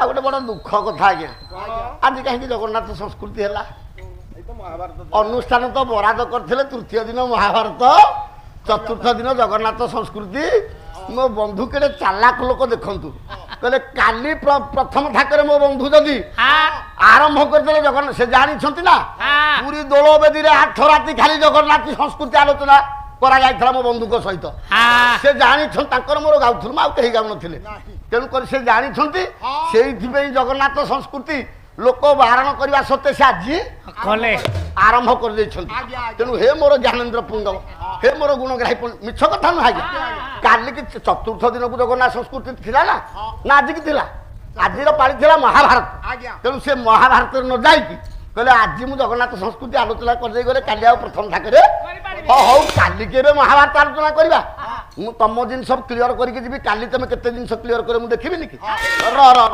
ତାହେଲେ ପ୍ରସଙ୍ଗ ଥିଲା କ'ଣ ନା ଦିନ କହିଲା 8 ପ୍ରହର ନିଶାନ୍ତ ପ୍ରାତ ପୂର୍ବାହ୍ନ ମଧ୍ୟାହ୍ନ ଅପରାହ୍ନ ସାୟଂ ପ୍ରଦୋଷ ନକ୍ତ ନାଇଁ କି ସାର୍ ଏ 8ଟା ପ୍ରହର ଯଦି 8ଟା ପ୍ରହର 9 ଦିନ କି 9 ଦିନ କେତେ ପ୍ରହର ହେଲା 9ଟା 72 ପ୍ରହର କହିଲେ 90 ଦିନ 2 ପ୍ରହର 72 2 74 ପ୍ରହରରେ ସାପଟା ପଶୁଛି କେତେ ତାହେଲେ ସାପର ଲମ୍ବଟା କେତେ ଦେଖିବା 72 ହାତ କହିଲା 24 ଆଙ୍ଗୁଳ ନାଇଁ ଆଜ୍ଞା 72 ହାତକୁ 24 ଗୁଣନ 72 ଯେତିକି ହେଲା ସାପର ଲମ୍ବଟା ହେଲା ସେତିକି ମୋ ଜେଜଙ୍କୁ କହିଲି ଜେଜ ଏ ଯାଏ ମୁଁ ଯାଉଛି ଆଉ ଆଗକୁ ପଢତେ ପଢତେ ଧୋତ ଉଠତେ ମରମ ନ ଜାଣେ କଇ ଖାତା ଚିରି ଯିବ ବରଂ ୟା ହିସାବ ଜେଜ ମୁଁ ବାହାର କରିପାରିବିନି ତେଣୁ ସାପ ପଶିଲା ବେଳକୁ ସାପ ଆଉ ନଥିବ ତା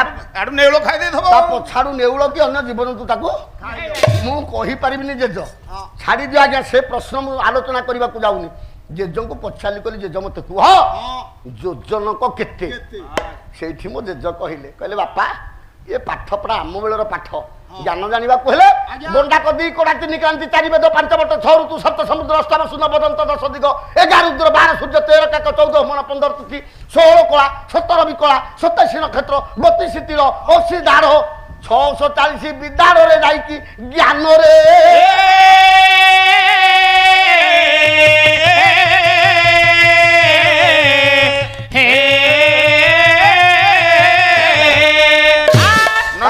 ଖାଲରେ ବାଲା ଏ ରା ତାହେଲେ ଜେଜ ମତେ କୁହ ଯୋଜନକ କେତେ ନା ବାପା ଯୋଜନ କଲା 4 କ୍ରୋଶ ମତେ ସେ କହିଦେଲେ ମୁଁ କହିଲି ତଥାପି ଜେଜ ବୁଝି ପାରିଲିନି ବାପା କୋଷ କଣ ବୁଝିପାରିବ କ୍ରୋଶକ କେତେ ନା କ୍ରୋଶକ 2 ମାଇଲି ତଥାପି ମୁଣ୍ଡ ଆଜ୍ଞା ଖାଇଲାନି ମୁଁ କହିଲି ମାଇଲିକ କେତେ ନା ବାପା ମାଇଲିକ 1.5 କିଲୋମିଟର ଦେଖନ୍ତୁ ଆଜ୍ଞା ଏଥର ହିସାବ ପାଇଗଲି ଆଉ କହିଲି ଆମେ କିଲୋମିଟର କଥା କହିବା ନା ମାଇଲି କଲା 1.5 କିଲୋମିଟର ମାଇଲିକ ଯଦି 1.5 କିଲୋମିଟର ହେଲା କୋଷକ ହେଲା 2 ମାଇଲି ତାମାନେ କୋଷକ ହେଲା କେତେ କିଲୋମିଟର ନାଇଁ ଆଜ୍ଞା 3 କିଲୋମିଟର ଯଦି କୋଷକ 3 କିଲୋମିଟର 4 କୋଷରେ ଗୋଟେ ଯୋଜନ ତାହେଲେ ଯୋଜନକ 3 ଚୌକୁ 12 କିଲୋମିଟର ଯୋଜନକ ସାରେ ଯଦି 12 କିଲୋମିଟର ହେଲା ଏ ଜଗନ୍ନାଥଙ୍କ ଘରର ଦୈର୍ଘ୍ୟଟା କେତେ 10 ଯୋଜନ ବିସ୍ତୀର୍ଣ୍ଣ ରହମ ପାଲା ତ ହବ ଜଗନ୍ନାଥ ସଂସ୍କୃତି ଆପଣ ମାନେ ବସିକି ଶୁଣିବେ କାହିଁକି ତ ଅଧୈର୍ଯ୍ୟ ହବା ଦରକାର ତାହେଲେ ଜଗନ୍ନାଥଙ୍କ ଘରର ଦୈର୍ଘ୍ୟ କେତେ 10 ଯୋଜନ ବିସ୍ତୀର୍ଣ୍ଣ 5 ଯୋଜନ ଆୟତନ 10 ଯୋଜନ ଦୈର୍ଘ୍ୟଟା ହଉଛି 10 ଯୋଜନ ତାମାନେ 12 10 120 କିଲୋମିଟର ତାଙ୍କ ଘରର ଦୈର୍ଘ୍ୟଟା ପ୍ରସ୍ଥଟା କେତେ ନା 5 ଯୋଜନ 12 5 60 କିଲୋମିଟର ଜଗନ୍ନାଥଙ୍କ ଘରର ଦୈର୍ଘ୍ୟ ପ୍ରସ୍ଥ କହିଦେଲି ପୁଣି ଖାଲି ସେତିକି କହିଲେନି ମାଗଣା ପାଣ୍ଡି କହିଲେ ନାନାଶ୍ଚର୍ଯ୍ୟ ସମାଯୁକ୍ତ କ୍ଷେତ୍ର ଶ୍ରୀ ପୁରୁଷ ତାହେଲେ ଜଗନ୍ନାଥଙ୍କ ଘରଟା କି କୋଉଠି ଆଜ୍ଞା ପୁରୁଷୋତ୍ତମ ଏ ପୁରୁଷୋତ୍ତମ କ୍ଷେତ୍ରରେ ଅନେକ ଆଶ୍ଚର୍ଯ୍ୟ ଅଛି କଣ ଆଶ୍ଚର୍ଯ୍ୟ ଅଛି ମୋ ବନ୍ଧୁ ଗୋଟେ ପଦ ଗାଇଲେ ଆପଣ ମାନଙ୍କୁ ମୁଁ ପଚାରିବିନି ମୋ ବନ୍ଧୁକୁ ମୁଁ ପଚାରିବି କଥାଟା କେତେ ଯୁକ୍ତିଯୁକ୍ତ ଆପଣ ମାନେ କହିବେ ବନ୍ଧୁ କଣ ଗାଇଲେ ସିନ୍ଧୁ ତଟେ ବାପା 10 ମାତ୍ରା ଏ ସାରେ ଟିକେ ମୃଦଙ୍ଗ ଆପଣ ଧରନ୍ତୁ ନ ଧରିଲେ ହବନି ମୁଁ ତ ତାଙ୍କ ଭଳିଆ ଦଳ ଆଉ ଆଣିନି ନା ମୁଁ ଆରମ୍ଭ କରିବାର ଥ ସେ ଫିଙ୍ଗିକି ଶେଷ କରିବି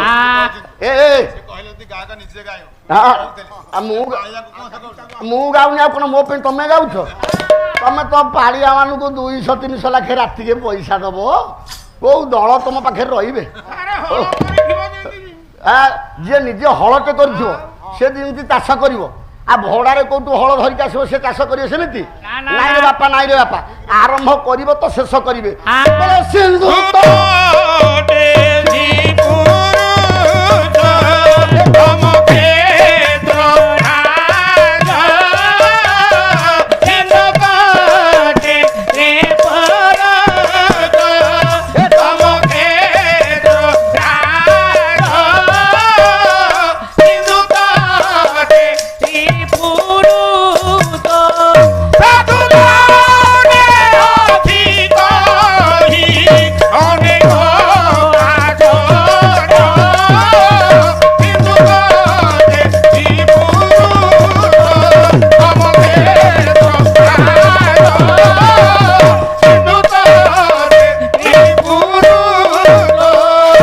ଦେଖନ୍ତୁ ଆଜ୍ଞା, କବି ସମ୍ରାଟ ଉପେନ୍ଦ୍ର ଭଞ୍ଜ ସୁଭଦ୍ରା ପରିଣୟର ପ୍ରଥମ ପଦ, ଅଲଗା ପଦ ଆଜ୍ଞା ନୁହଁ। କଣ କହିଲେ? ସିନ୍ଧୁ ତଟେ ଶ୍ରୀ ପୁରୁଷୋତ୍ତମ କ୍ଷେତ୍ରରାଜ। ଜଗନ୍ନାଥଙ୍କ ଘରଟା କୋଉଠି? ନା ସିନ୍ଧୁ ତଟେ ଶ୍ରୀ ପୁରୁଷୋତ୍ତମ କ୍ଷେତ୍ର ରାଜ। ଜଗନ୍ନାଥଙ୍କ ଘର ହେଲା ପୁରୁଷୋତ୍ତମ କ୍ଷେତ୍ର। ଆପଣ ମାନଙ୍କର ଭଞ୍ଜ କହିଲେ, ପୁଣି ଦ୍ୱିତୀୟ ଥାକରେ କହିଲେ କଣ? ନା ସାଧୁ ଜନେ ଅଛି ତ ହିଁ ଅନେକ ଆଶ୍ଚର୍ଯ୍ୟ। ଅନେକ ବୋଲେ ନ ଏକ ଅନେକ, ନଞ୍ଜ ତତ୍ପୁରୁଷ ସମାସ ନାଇଁ କି ଆଜ୍ଞା? ଯାହା ଏକ ନୁହଁ, ବହୁତ ଆଶ୍ଚର୍ଯ୍ୟ ଅଛି, ଅନେକ ଆଶ୍ଚର୍ଯ୍ୟ ଅଛି। ର ଏଠି ଗୋଟେ ସନ୍ଦେହରେ ମୁଁ କେମିତି ପଡ଼ିଲି ଆଜ୍ଞା? ଭଞ୍ଜଙ୍କ ଲେଖା ପଢିକି ମୁଁ ଟିକେ ସନ୍ଦେହରେ ପଡ଼ିଲି। ସନ୍ଦେହଟା କଣ?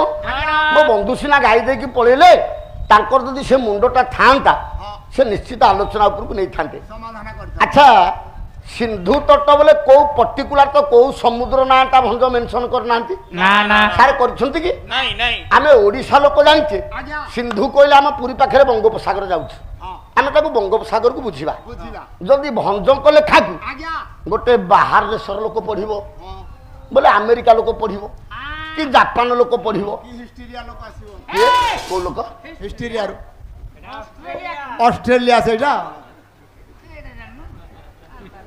ନନସେନ୍ସ ଟେକିରି ତୁ। ଦେଶ ନା ଗୁଡା ମୁଁ କାହିଁକି ଆରେ ହିଷ୍ଟ୍ରିଆ ଗୋଟେ ଦେଶ ଅଛି, ଆଜ୍ଞା ମୁଁ ଭାବିଲି ଗୋଟେ ଅଷ୍ଟ୍ରିଆ ଅଛି, ଓହୋ। ଜର୍ମାନ, ଅଷ୍ଟ୍ରିଆ, ହଙ୍ଗେରୀ, ଆଜ୍ଞା। ରୁଷ, ଫ୍ରାନ୍ସ, ଜାପାନ। ହଁ। ଇତିହାସ ପଢିବୁ ସେ ତ୍ରିଶକ୍ତି ଚୁକ୍ତି ଆଜ୍ଞା। ଆଉ ତ୍ରିଶକ୍ତି ମୈତ୍ରୀ ଗଠନ କରିଛନ୍ତି। କରିଥିଲେ। ହଁ। ସେ ବହୁତ କଥା ଅଛି, ଇତିହାସ ଆଡେ ମୁଁ ଯାଉନି। ଆଜ୍ଞା, ହେ ମୋର ଜ୍ଞାନେନ୍ଦ୍ର ପୁଙ୍ଗବ, ହଁ। ହେ ମୋର ଗୁଣଗ୍ରାହୀ ପଣ୍ଡିତ ସମାଜ। ଆଜ୍ଞା। ତାହେଲେ ହଁ। ଯଦି ଭଞ୍ଜଙ୍କ ଲେଖାକୁ ଆଜ୍ଞା। ଗୋଟେ ବାହାର ଦେଶ ଲୋକ ପାଠ କରିବ, ହଁ। ସିନ୍ଧୁ ତଟ ବୋଲେ ସେ କୋଉ ସମୁଦ୍ର କୂଳକୁ ବୁଝିବ, ଭୁଲରେ ପଡିବ। ସେ ତ ଭ୍ରମରେ ପଡିବ ନା ଆଜ୍ଞା। ଆଜ୍ଞା, ପଡିବ ନା ପଡିବ? ଭ୍ରମରେ ପଡିବ। ତେଣୁ ଏ ଭ୍ରମଟାକୁ ସଂଶୋଧନ କରିଦେଲେ ଯାଜପୁର ଜିଲ୍ଲାର ଜଣେ କବି, ଆଜ୍ଞା ନାଁଟା ଦିବ୍ୟ ସିଂହ ଖଣ୍ଡେଇ। ଖଣ୍ଡେଇ।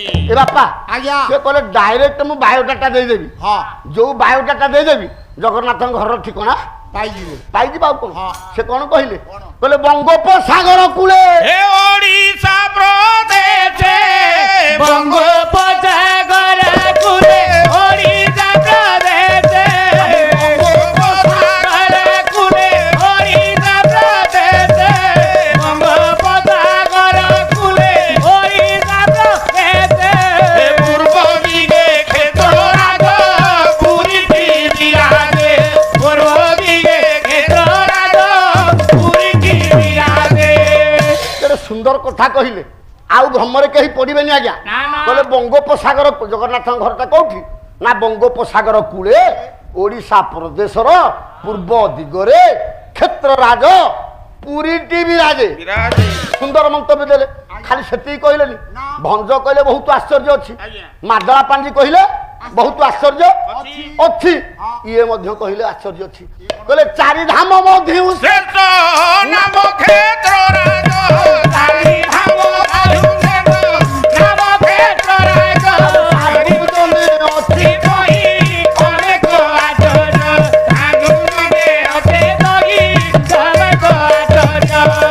କହିଲେ ଚାରି ଧାମ ମଧ୍ୟ ଶ୍ରେଷ୍ଠ নাম ক্ষেত্র রাজ রাজ সাধু জনে অছি তই অনেক আশ্চর্য আশ্চর্য আশ্চর্য ଅଛି ବୋଲି 4 ଜଣ କବି କହିସାରିଲେଣି ଜଗନ୍ନାଥଙ୍କ ଘର ପୁରୁଷୋତ୍ତମ ବୋଲି 5 କବି ଗଲେଣି ଆଉ କିଏ କବି ଭକ୍ତ ମୁଁ କହିଛି ପରା ପାଲା କଣ ଜୟ ବଡ଼ଦଳି ଆଉ ସର୍ତ୍ତ ଦଳି ଭିତରେ ବାଦ ହଉଛି ନାଇଁ ନାଇଁ ବାଦଟା ହବ ବିଦ୍ୟା ବିଦ୍ୟା ଭିତରେ ବିଦ୍ୟା ବିବାଦାୟ ଧନମାଦାୟ ନାଇଁ କି ଆଜ୍ଞା ଦୀନ କୃଷ୍ଣ ଭକ୍ତ କବି ଦୀନ କୃଷ୍ଣ ଦାସ କହିଲେ କଣ କହିଲେ କହିଲେ ଅନେକ ଲୋକଙ୍କର ଯେ ଅଟଇ ଗତି ଥଲାରେ ଅଟଇ ଗତି ଅନେକ ଭୂତ କଥା ବହି ରହିଛି ଅନେକ ଭୂତ କଥା ବହି ରହିଛି ଅନେକ ଭୂତ କଥା ବହି ରହିଛି ମୁଁ କହିଛି ଆଜ୍ଞା କବି ମାନଙ୍କୁ ନ ଧରିଲେ ଆମେ କଳାକାର ଆଜ୍ଞା ବଞ୍ଚି ପାରିବୁ ଦୀନ କୃଷ୍ଣ ଦାସ କହିଲେ ଅନେକ ଲୋକଙ୍କର ଯେ ଅଟଇ ଗତି ଅନେକ ଅଦ୍ଭୁତ କଥା କହିରେ ବୋଲେ ଜଗନ୍ନାଥଙ୍କ ଘରକୁ ଗଲେ ଆମେ ଅନେକ ଅଦ୍ଭୁତ ଦେଖି 5 କବି ଗଲେ ଆଉ ଜଣେ ବଳିଷ୍ଠ କବିକି ଆଣିବି ସେ ବଳିଷ୍ଠ କବି କିଏ ଶ୍ରୀମଦ୍ ଭଗବତ ଗୀତା ମହର୍ଷି ବ୍ୟାସ ବ୍ୟାସ କହିଲେ ଶ୍ରୀକ୍ଷେତ୍ରରେ ପୁରୁଷୋତ୍ତମ କ୍ଷେତ୍ରରେ ସବୁତକ ଆଶ୍ଚର୍ଯ୍ୟ ଅଛି କଣ ଆଶ୍ଚର୍ଯ୍ୟ ବ୍ୟାସ କହିଲେ କହିଲେ ଆଶ୍ଚର୍ଯ୍ୟବତ୍ ପଶ୍ୟତି କସ୍ମିନ୍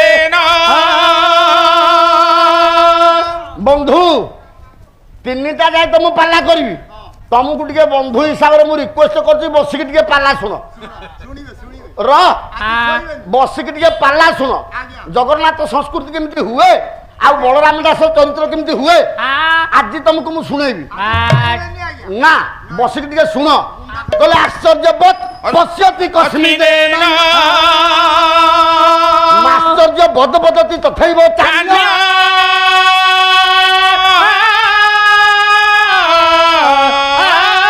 ଆଶ୍ଚର୍ଯ୍ୟ ବଚନ୍ୟ ମନୋ ଶୁଣୋତି ये श्रुत्वा प्येनं वेद न चैव कस्मिन्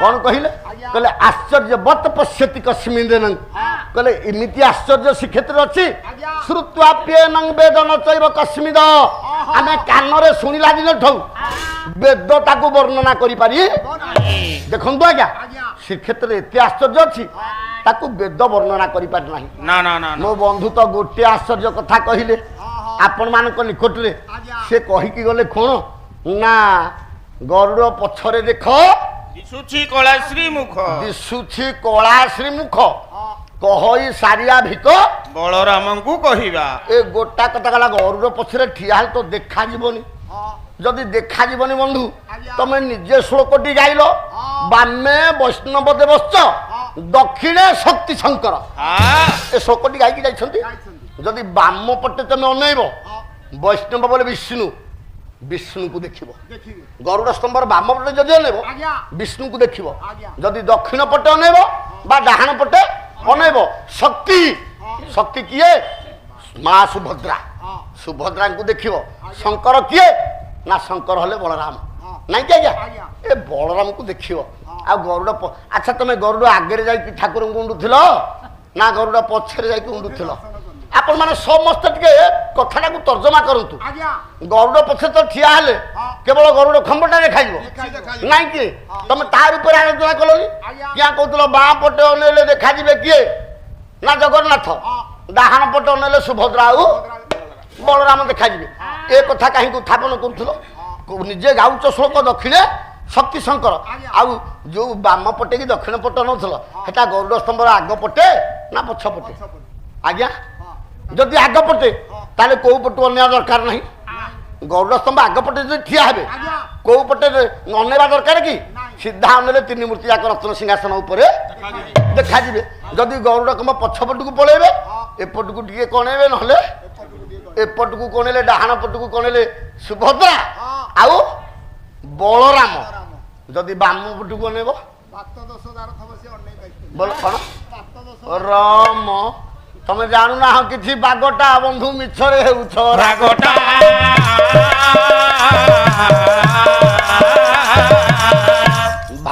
ଆଜି ଚିକେନ ଖାଇଛନ୍ତି ମୋ ବନ୍ଧୁ ସେ ସବୁବେଳେ ବାହୁନନ୍ତି ଚିକେନ ଖାଇବନି ବୋଲି କାହିଁକି ନା କୁକୁଡ଼ାଟା ହଉଛି ରାମଙ୍କ ପକ୍ଷୀ ଆଜ୍ଞା ଯେତେବେଳେ ସୀତା ଚୋରି ହେଇଥିଲା ଆଜ୍ଞା ରାମଚନ୍ଦ୍ରକୁ ବାର୍ତ୍ତା ଦେଇଥିଲା ଗୋଟେ କୁକୁଡ଼ା ତେଣୁ କୁକୁଟ ମୁଣ୍ଡେ ମୁକୁଟ ଦେଲ ତୁମ୍ଭେ ରଘୁଚାଟ କୁକୁଡ଼ା ମୁଣ୍ଡରେ ମୁକୁଟ ଦେଇଥିଲେ କିଏ ରାମ ତେଣୁ କୁକୁଡ଼ାକୁ ରାମ ପକ୍ଷୀ ବୋଲି କହନ୍ତି ତମେ ତ ବୁଝଉଛ କୁକୁଡ଼ାକୁ ରାମ ପକ୍ଷୀ ବୋଲି କହନ୍ତି ତମେ କେମିତି ପେଟ ବିକଳରେ ଲୋଭରେ ଝାଡ଼ା ହଉଛ କହୁଛ ଇଆଡ଼େ ଚିକେନ ଆଜ୍ଞା ଦେଖନ୍ତୁ କହୁଛନ୍ତି ମୁଁ ଝାଡ଼ା ହଉଛି ମେଡିକାଲକୁ ସାଲାଇନ୍ ଖାଇକି ଆସିଛି ଦେଖିଲା ବେଳକୁ ହୋଟେଲରେ ଯାଇକି ଚିକେନ ଖାଉଛନ୍ତି ଇଏ କି ପ୍ରକାର ଝାଡ଼ା ଚିକେନ ଖିଆ ଝାଡ଼ା ନାଇଁ ଲୋଭ ତ ଆଉ କଣ ତେଣୁ ପୁଅ ତମେ ଜାଣୁନ ଭଲ ମନ୍ଦ କିଛି ଜାଣୁନ ତମେ ଶରତ ଦଳେଇକି ସମାଲୋଚନା କରୁଛ ତମ ବୟସ ହେଇନି ସମାଲୋଚନା କରିବା ପାଇଁ ଅଳ୍ପ ବୟସ ଲୋକ ତମେ ତମ ସାଥିରେ ବେଶୀ ଆମେ ସମାଲୋଚନା କରିବାଟା ତମକୁ ଲୋକ ଆମକୁ ଖରାପ କହିବେ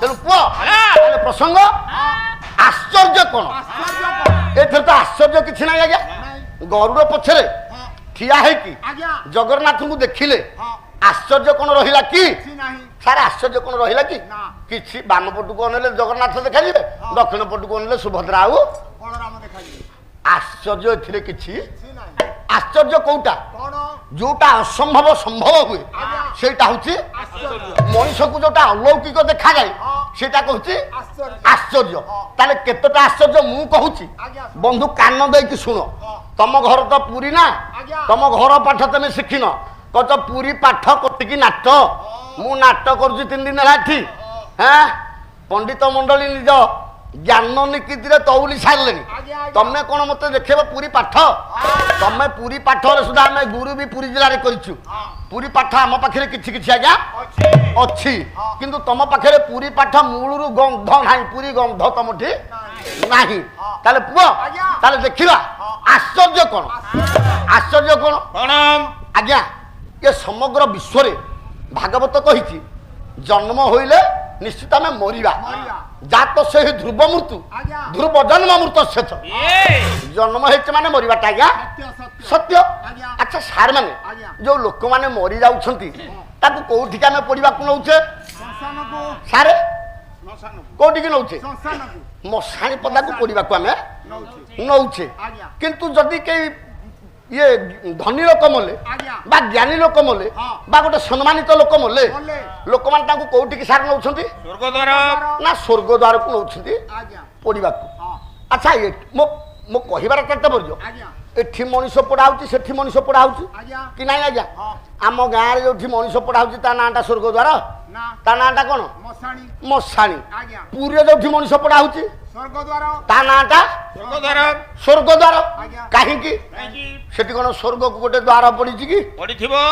नाही मो पाला भीतर दर्शन पाला भीतर तत्व सेटा काहे की स्वर्गद्वार हला एठी काहे की मसाणी हला आपण मान कर ए पुओ व्यास पद्म पुराण रे कहिबे कोन कहिबे बोले स्वर्गद्वार रे जो माने पोड़ा होछंती सेठी के प्रेत हुअंतिनी मु कहूनी कहले न प्रेत बंधु टिके शोक सुन मते कहउछ मु श्लोक होउछ मने रखिता राती सारा बसिकी गण आजी कहले न प्रेत तम स्वर्गद्वारे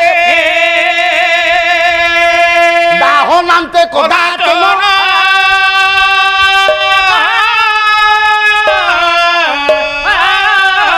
मुक्ति जायते तत क्षेत्रे ये स्वर्गद्वार परम स्थल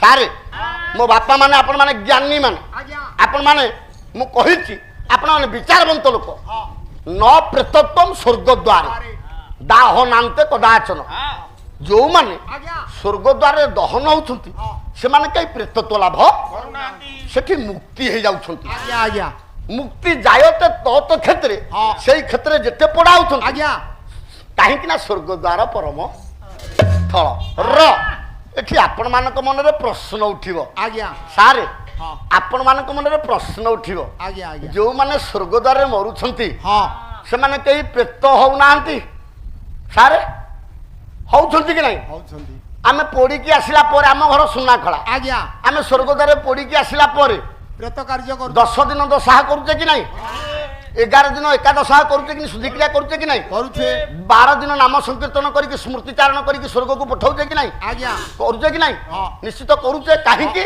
ନା ପ୍ରେତଟା ଘରେ ରହିବ 3 ଦିନ ଅଗ୍ନିରେ ରହିବ 3 ଦିନ ଆଜ୍ଞା। ଜଳରେ ରହିବ 5 ଦିନ ହଁ। ମୁଁ କହୁନି ଏ ପୁଅ ଆଜ୍ଞା। ପୁରୋହିତ କର୍ମକାଣ୍ଡ କର୍ମକାଣ୍ଡ। କହିଲେ ଜଳେ 3 ଅଗ୍ନି ଅଗ୍ନି ପଞ୍ଚ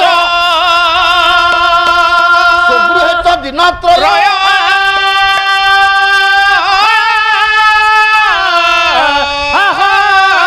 ଏକାଦଶ ମଧ୍ୟରାତ୍ରେ ପ୍ରେତ ଯାଏ ଜମାଳ ସାରେ କେତେ ସୁନ୍ଦର କଥା ଦେଖନ୍ତୁ ଲୋକଟେ ମରିଯିବା ପରେ ସେ କୋଉଠି କେତେ ଦିନ ରହେ କହିଲେ ଜଳେ 3 ଅଗ୍ନି ପଞ୍ଚ ପଞ୍ଚ।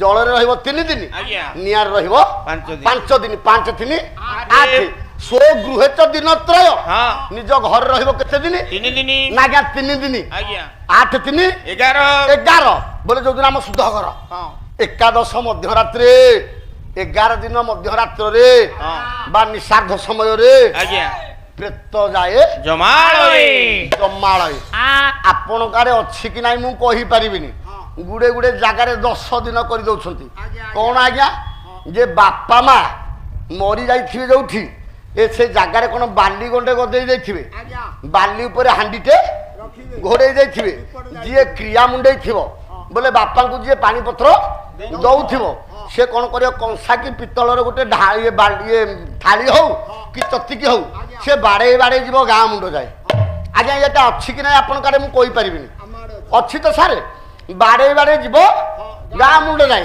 ଗାଁ ମୁଣ୍ଡରୁ ଆସିଲା ପରେ ହାଣ୍ଡିଟାକୁ ଟେକିବେ ଦେଖିବେ ଦେଖିବେ କୋଉ ଚିହ୍ନ ପଡିଛି ଯଦି ଗାର ହେଇକି ଗୋଟେ ଚିହ୍ନ ପଡିଥିବ କହିବେ ବାପା ସାପ ଜନ୍ମ ପାଇଲେ ମିଛ ନୁହଁ ଆଜ୍ଞା ବାପା ସତ କି ମିଛ କହିବେ ବାପା ସାପ ଜନ୍ମ ପାଇଲେ ଯଦି ହାତୀ ପାଦ ଭଳିଆ ଚିହ୍ନ ପଡିଥିବ କହିବେ ବାପା ହାତୀ ଜନ୍ମ ପାଇଲେ ଗୋଟେ କଥା ଚିନ୍ତା କରନ୍ତୁ ଆମେ କେତେ ଅନ୍ଧବିଶ୍ୱାସରେ ବୁଡିକି ଅଛେ କହିଲେ ଜିଅନ୍ତା ବାପାକୁ ଦେଖାନ୍ତି ଠେଙ୍ଗା ଦେଖାନ୍ତି ଦେଖା ମଲା ପରେ ପକାନ୍ତି ଗଙ୍ଗା ପକାନ୍ତି ଗଙ୍ଗା ବାପା ବଞ୍ଚିଥିବା ଯାକ ବାପାଙ୍କ ସେବା କରିବାନି ବାପା ବଞ୍ଚିଥିବା ଯାକ ଭଲରେ ଗଣ୍ଡେ ବାପାଙ୍କୁ ଖାଇବାକୁ ଦବାନି ବାପା ମରିଯିବା ପରେ ମୋ ସାର୍ ମାନେ ଟିକେ ମୋ କଥାଟାକୁ ମୁଣ୍ଡକୁ ନେବେ ବାପା ମରିଯିବା ପରେ ବାରିପଟେ ଗୋଟେ କୁଡ଼ିଆ କରିଦବା ନାଇଁ କି ଆଜ୍ଞା ଭାତ ଗରମ ଭାତ ରୋଷେଇ ହଉ ହଉ ଭାତ ତରକାରୀ ଏ କୁଡ଼ିଆ ଭିତରେ ବାପାଙ୍କୁ ନେଇକି ଆଗ ନେଇକି ଦବା ଦବା ଅନେଇଥିବେ ବାପା ନ ଖାଇଲା ଯାଏ ଆମେ କେହି ଖାଇବାନି ଆଜ୍ଞା ଏ ବିଧିଟା ଅଛି କି ନାହିଁ ଅଛି କୁକୁର କାଳିଆ କୁକୁର ଜଗିକି ବସିଥିବ ଯେତେବେଳେ ଭାତ ତରକାରୀ ବଢା ହେଇଥିବ ଗରମ ବାମ୍ଫ ଯାଉଥିବ ସେ ଖାଇବ ଏ କାଳିଆ କୁକୁର ଯେତେବେଳେ ଜିଭ ମାରିଦବ ଜିଭ ତାର ଫୋଟକା ପଡିଯିବ କୁକୁର ଆଉ ଭାତକୁ ବାପା କୁକୁର ଆଉ ଭାତକୁ ଖାଇବନି ନ ଖାଇକି କଣ କରିବ ଘରଟା ଯାକ ଲୋକ ମୁଣ୍ଡିଆ ଯାଇକି ମାରିବେ କାହା ପାଖରେ କୁକୁର ପାଖରେ କହିବେ ବାପା ଆମର କଣ ଭୁଲ ଅଛି ଆମକୁ କ୍ଷମା କରିଦିଅ ତମେ ନ ଖାଇଲା ଯାକ ଆମେ ପରିବାର ଯାକ ଖାଇପାରିବୁନି ଉପାସ ରହିବୁ କୁକୁର ଅନେଇକି ଥିବ କେତେବେଳେ ଥଣ୍ଡା ଏ ମୁଣ୍ଡିଆ ମାରିବା ଭିତରେ ଭାତ ତରକାରୀ ଆଜ୍ଞା ଥଣ୍ଡା ହେଇଯାଇଥିବ ଭାତ ତରକାରୀ ଥଣ୍ଡା ହବା ଭିତରେ କୁକୁର ଆରାମରେ ତାକୁ ଖାଇବ ଘର ଲୋକ ଶାନ୍ତି ହେବେ କହିବେ ଯାହା ହଉ ବାପା ଖାଇଲେ ପ୍ରକୃତ ବୋପାକୁ ବୋପା ଡାକିଲେନି ମଲା ପରେ କୁକୁରକୁ ବୋପା ଡାକିଲେ ରେ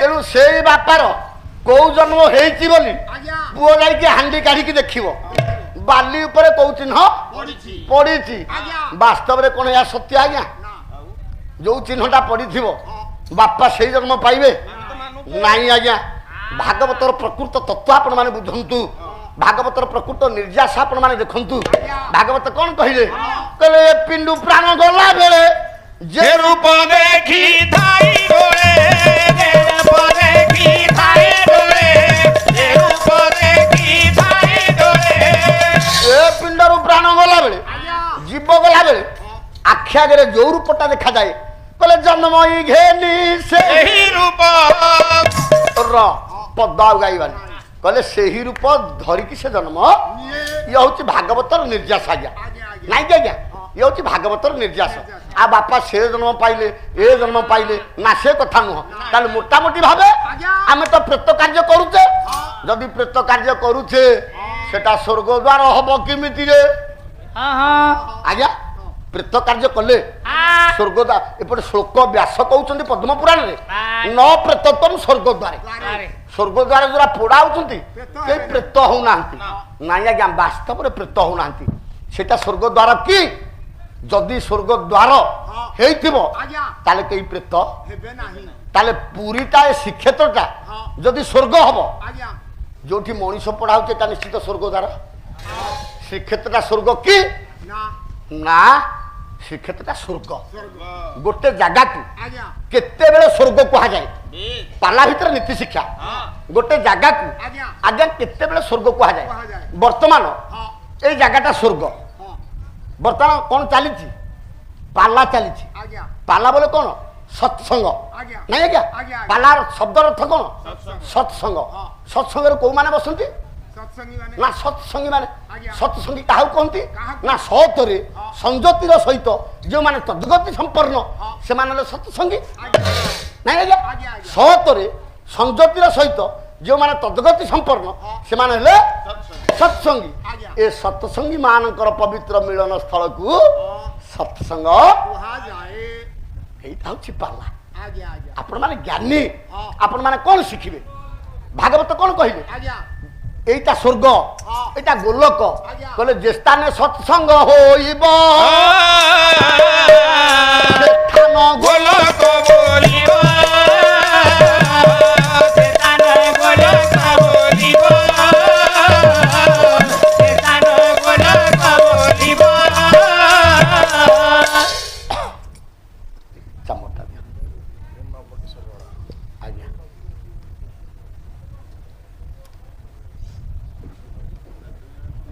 হଉ ଚାମଟା ଦିଅ ପୁରସ୍କୃତ କରିଥିବା ଦାତାଙ୍କର ମହାପ୍ରଭୁ ସତ୍ୟନାରାୟଣ ମଙ୍ଗଳ ବିଧାନ କରନ୍ତୁ ନବବାବୁଙ୍କର ନିଷ୍ଠାସ୍ଥ ଖଣ୍ଡନକୁ ରୋଗ ବ୍ୟାଧି ମୋଚନ କରନ୍ତୁ ତାଙ୍କ ସପରିବାର ବର୍ଗଙ୍କ ମଧ୍ୟରେ ସୁଖ ସମୃଦ୍ଧି କାମନା କରି ଚଲାପଥରେ କୁସୁମ ବୃଷ୍ଟି କରନ୍ତୁ ବୋଲାନ୍ଦିକ ବାର ହରି ବୋଲ ହରି ବୋଲ କାହିଁକି ତୁ କହୁନୁ ମୁଁ କଣ ଠିକା ନେଇଛି କଣ ହେଲା ସେତେବେଳୁ କହୁଛି ଚା ଟିକେ ମଗା କିଏ ଏ ବୁଢା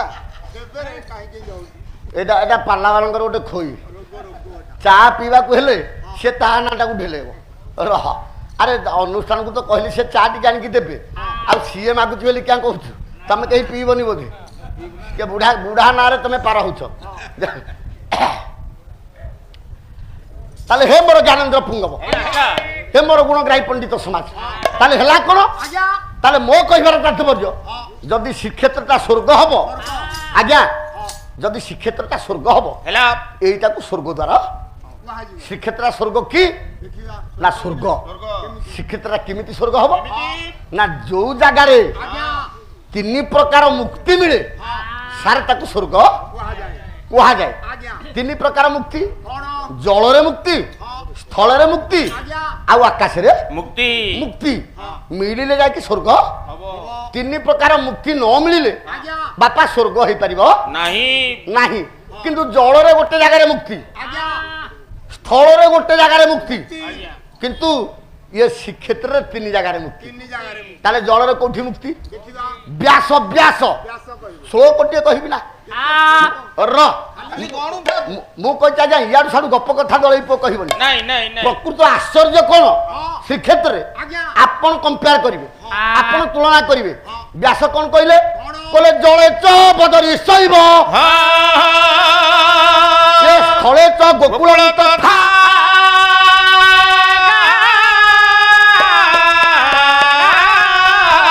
ଜଳେ ସ୍ଥଳେ ଆଉ ମୁକ୍ତି ଶ୍ରୀ ପୁରୁଷ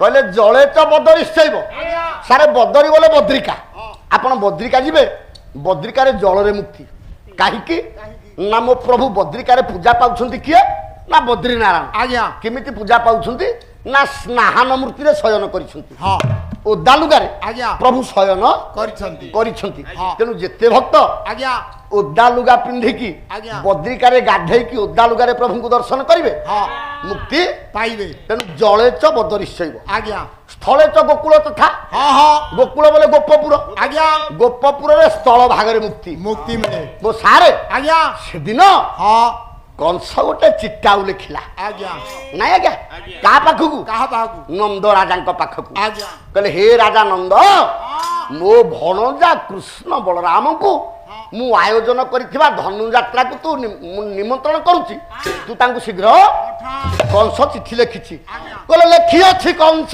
ଲେଖିଅଛି କଂସ ହୋଇ ମହାରଥ ହୋଇ ମହାରଥ ଆରେ ଗୋପବତୀ ନନ୍ଦ ରାଜା ପରମାରେ ସକାଳେ ଆସିବୁ ସକାଳେ ଆସିବୁ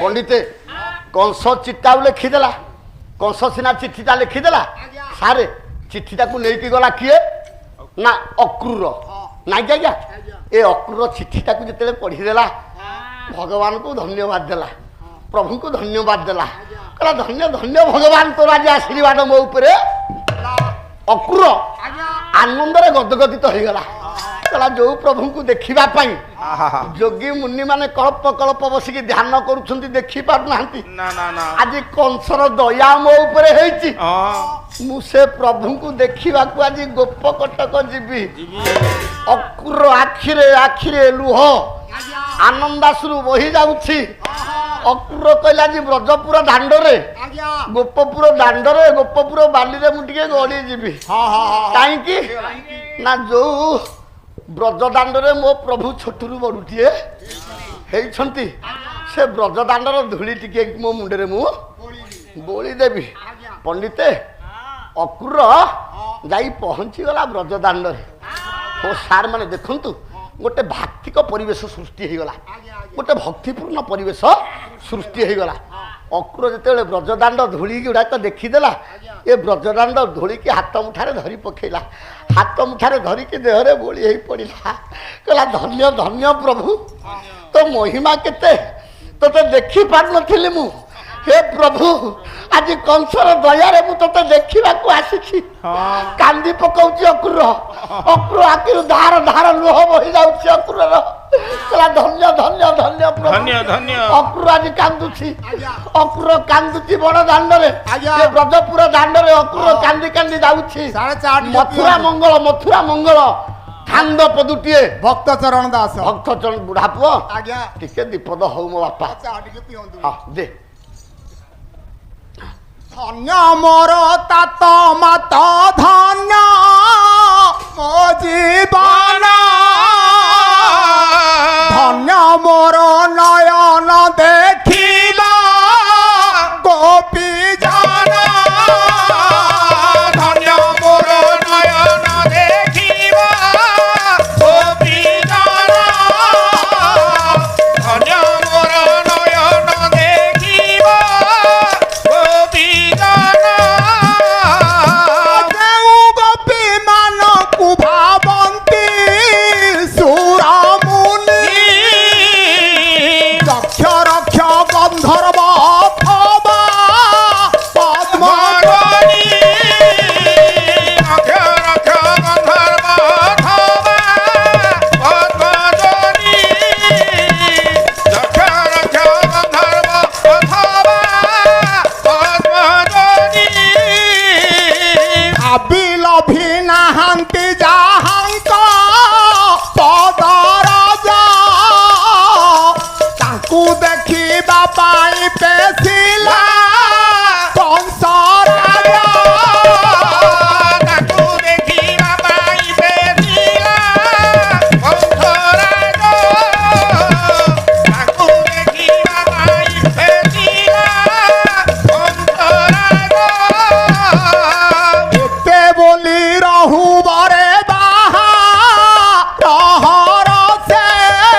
কৃষ্ণ কহিউছে কান্দ কি আনন্দে প্রেমে থর হর তনু ক্ষণে ক্ষণে কান্দে প্রেমে থর হর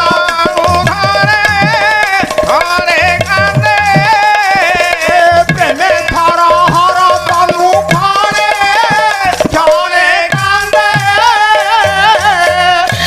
ମୋ ସାର୍ ମାନେ ଅକ୍ରୁର ଯେତେବେଳେ ବ୍ରଜପୁର ଦାଣ୍ଡରେ ପହଞ୍ଚି ଯାଇଛନ୍ତି ଏ ବ୍ରଜପୁର ଦାଣ୍ଡରେ ଗୋଟେ ଭାକ୍ତିକ ପରିବେଶ ସୃଷ୍ଟି ହେଇଯାଇଛି, ଗୋଟେ ଭକ୍ତିମୟ ପରିବେଶ ସୃଷ୍ଟି ହେଇଯାଇଛି।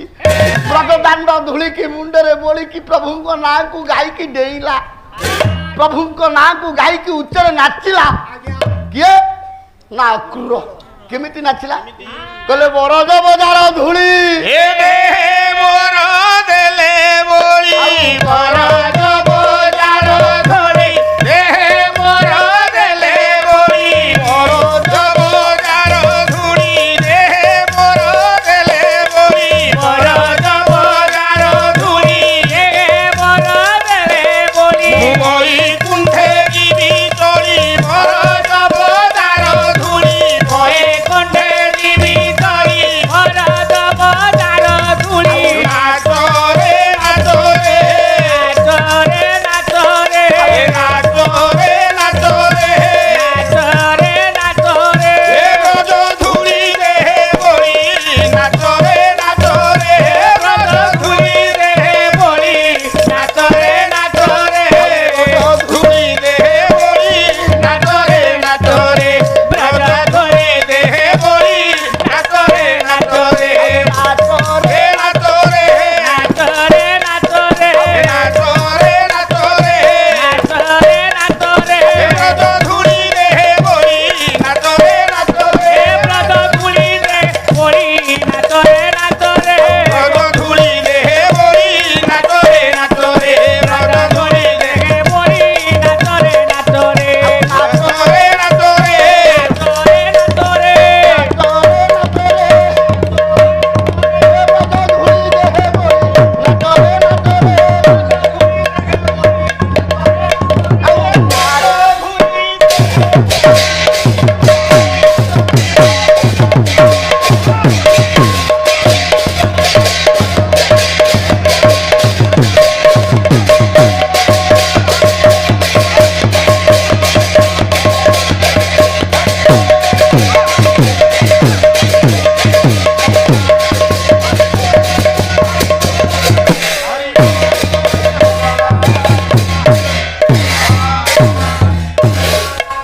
ଦେଖନ୍ତୁ ମୋ ସାର୍ ମାନେ ସେଇ ବ୍ରଜପୁର ଦାଣ୍ଡରେ ଗଡ଼ିଗଲେ, ଗୋପପୁରରେ ଗଡ଼ିଗଲେ ଧୂଳି ଟିକେ ଲାଗିଗଲା। ଆଜ୍ଞା ତେଣୁ ଜଳେଚ ବଦରିସ୍ତାଇବ ସ୍ଥଳେଚ ଗୋକୁଳନ୍ତ ଥା।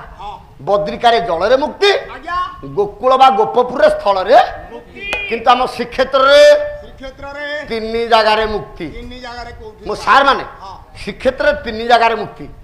କୋଉଠି କୋଉଠି ମୁକ୍ତି କୋଉଠି ନା ଜଳେ ସ୍ଥଳେ ଚାନ୍ତରିକ୍ଷେ ମୁକ୍ତିଶ୍ରୀ ପୁରୁଷ କଲେ ନରେନ୍ଦ୍ର ପୋଖରୀରେ ଗାଧେଇ ପଡ଼ିଲେ ମୁକ୍ତି, ଇନ୍ଦ୍ର ଯମୁନା ପୋଖରୀରେ ଗାଧେଇ ପଡ଼ିଲେ ମୁକ୍ତି, ମହୋଦଧିରେ ସ୍ନାନ କଲେ ମୁକ୍ତି, ବଡ଼ ଦାଣ୍ଡରେ ଗଡ଼ି ଗଲେ ମୁକ୍ତି। ଯଦି ଶ୍ରୀକ୍ଷେତ୍ରର ପବନ ଟିକେ ବାଜିଗଲା ତାହେଲେ ଯୋଉଠି ତିନି ଜାଗାରେ ମୁକ୍ତି, ମୁଁ କ'ଣ କହିଛି, ଯୋଉଠି ତିନି ଜାଗାରେ ମୁକ୍ତି ମିଳେ ତାକୁ କହନ୍ତି ସ୍ୱର୍ଗ। ପ୍ରସଙ୍ଗ ଥିଲା ବାପା ଏଇଠି, ଯୋଉଠି ତିନି ଜାଗାରେ ମୁକ୍ତି ମିଳେ ତାକୁ କହନ୍ତି ସ୍ୱର୍ଗ। ଯଦି ଏ ଶ୍ରୀକ୍ଷେତ୍ରଟା ସ୍ୱର୍ଗ ହେଲା, ଯୋଉଠି ମଣିଷ ପୋଡ଼ା ହଉଛି ସେଇଟା କ'ଣ କି? ଆଜ୍ଞା ପୁରାଣରେ ବର୍ଣ୍ଣିତ ଅଛି। ସେଇ ବାଟ ଦେଇକି କୁଆଡ଼େ ବିଭୀଷଣ ଯିବା ଆସିବା କରନ୍ତି, ସେଇ ସ୍ୱର୍ଗ ଦ୍ୱାର ବାଟ ଦେଇକି ଆସିଲେ ସିଧା ଦକ୍ଷିଣ ଦ୍ୱାରରେ। ସ୍ୱର୍ଗ ଦ୍ୱାରରୁ ଆସିଲେ ଆପଣମାନେ କୋଉ ଦ୍ୱାର ପ୍ରଥମେ ଭେଟ ହେବେ? ପ୍ରଥମେ ଦକ୍ଷିଣ ଦ୍ୱାର ଭେଟ ହେବେ। ତେଣୁ ସେଇ ଦ୍ୱାର ବାଟ ଦେଇକି ବିଭୀଷଣ ଯିବା ଆସିବା କରୁଥିଲେ, ତେଣୁ ତାକୁ ସ୍ୱର୍ଗ ଦ୍ୱାର କହନ୍ତି। এইটা গলা এক প্রমাণ। দ্বিতীয় প্রমাণ আজ্ঞা এক আখি আখি নহ কি এক সাক্ষী সাক্ষী নুহ আউ গোটে প্রমাণ দেবি তা নাটা কাইকি স্বর্গ দ্বার হলা কাইকি না আজ্ঞা স্বর্গ কাহু কহতি না যোটি ভূত প্রেত কেই ন রহিবে সারে তাকু কহতি স্বর্গ স্বর্গ তাহলে শ্রীক্ষেত্রে কোন ভূত প্রেত নাহান্তি কি র କ'ଣ ନଥିବେ ବୋଲି ହେଲା ଶ୍ରୀକ୍ଷେତ୍ରରେ ଭୂତ ପ୍ରେତ ଆଜ୍ଞା ନାହାନ୍ତି। ନାହାନ୍ତି। କାହିଁକି? କାହିଁକି? ମହାପ୍ରଭୁ ଜଗନ୍ନାଥ ଆଜ୍ଞା ସବୁ ଭୂତ ଆଉ ପ୍ରେତଙ୍କୁ ଗୋଟେ ଜାଗାରେ ବନ୍ଦୀ କରିକି ରଖିଛନ୍ତି। ବଡ଼ ଦାଣ୍ଡ ଉପରେ ମେଡିକାଲ ଛକ ପାଖରେ ଆପଣ ଦେଖିବେ ତା ନାଁଟା ହଉଛି ଭୂତ କୋଠି। ନାଇଁ ଆଜ୍ଞା ତା ନାଁଟା ଭୂତ କୋଠି। ଆଉ ସିଏ ପୁରୀ ଲୋକ ଏ ପାଠ କୁଆଡୁ ପାଇବେ ନା, କାହିଁକି ନା ତାଙ୍କ ଗବେଷଣା ଏ ଦିଗରେ ନାହିଁ। ନାଇଁ ଖାଲି ତ ଯାହାଠୁ ସେ ପୁରା ଶୁଣା ଗାୟକ, ବହି ପଢା ଗାୟକ ସେ ନୁହଁ। ପଇସା ସରି ବାପା ଭୂତ କୋଠି ଅଛି। ଯେତେ ପ୍ରକାର ଭୂତ ଅଛନ୍ତି, ପିଶାଚ ଅଛନ୍ତି, ସବୁ ତାରି ଭିତରେ ଜଗନ୍ନାଥ ବାନ୍ଧିକି ରଖିଛନ୍ତି। ରଖିଛନ୍ତି। ହଁ। କାରଣ ଭୂତ ମାନଙ୍କର ନାଥ କିଏ କି? ଭୂତ ମାନଙ୍କର ନାଥ ହେଲେ ବାବା ଲୋକନାଥ। ଲୋକନାଥଙ୍କ ଭୟରେ ଇଏ ଭୂତ କୋଠି ଭିତରେ ସବୁତକ ଭୂତ ଶ୍ରୀକ୍ଷେତ୍ରରେ ଆଜ୍ଞା ଇଏ ଗଲା। ତେଣୁ କରି ସେଇଟା ସ୍ୱର୍ଗ ଦ୍ୱାର, ସେଠି ଭୂତ କେହି ନାହାନ୍ତି। ଏଟା ଗଲା ଦ୍ୱିତୀୟ ପ୍ରମାଣ। ତୃତୀୟ ପ୍ରମାଣ, ସେ ଶ୍ରୀକ୍ଷେତ୍ରରେ ବାହାର ଭୂତ ପଶି ପାରିବେନି।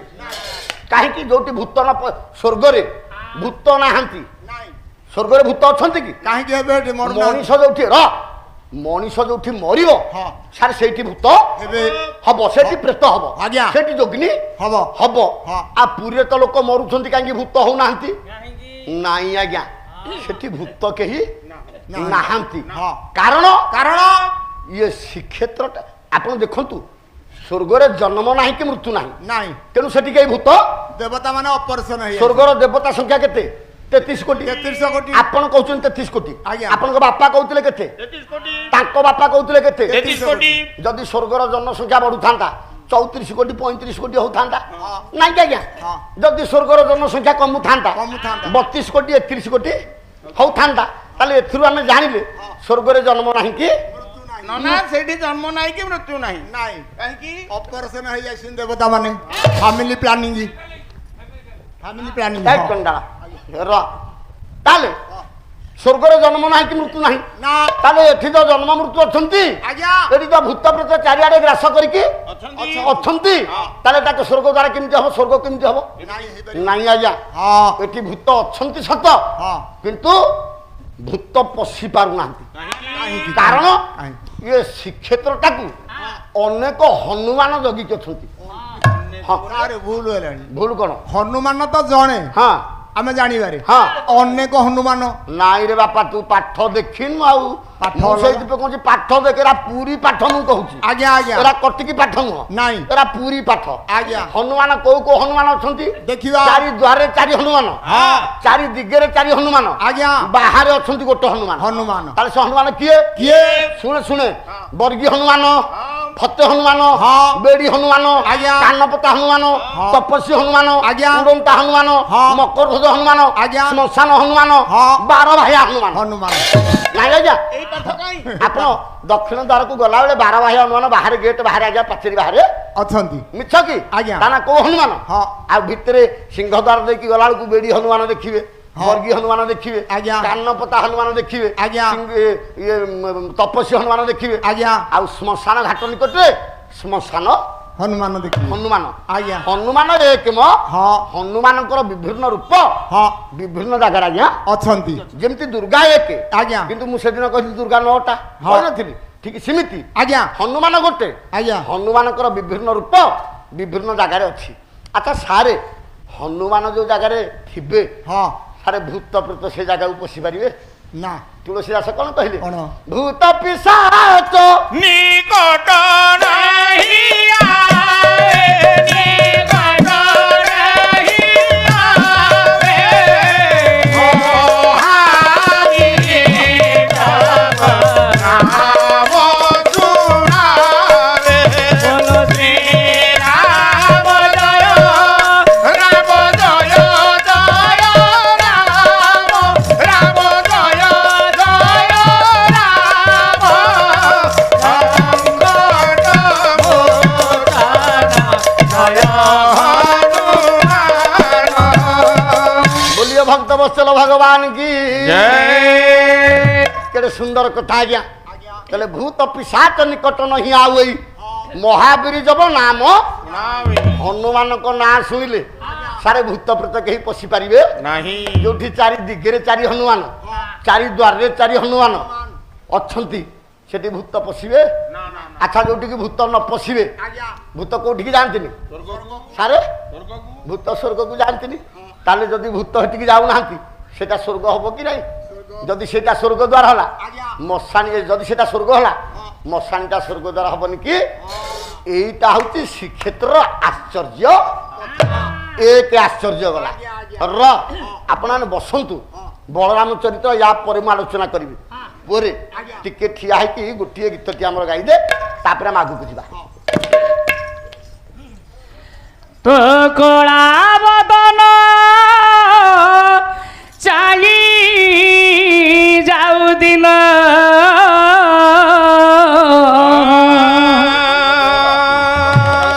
এদিকে তো পাদে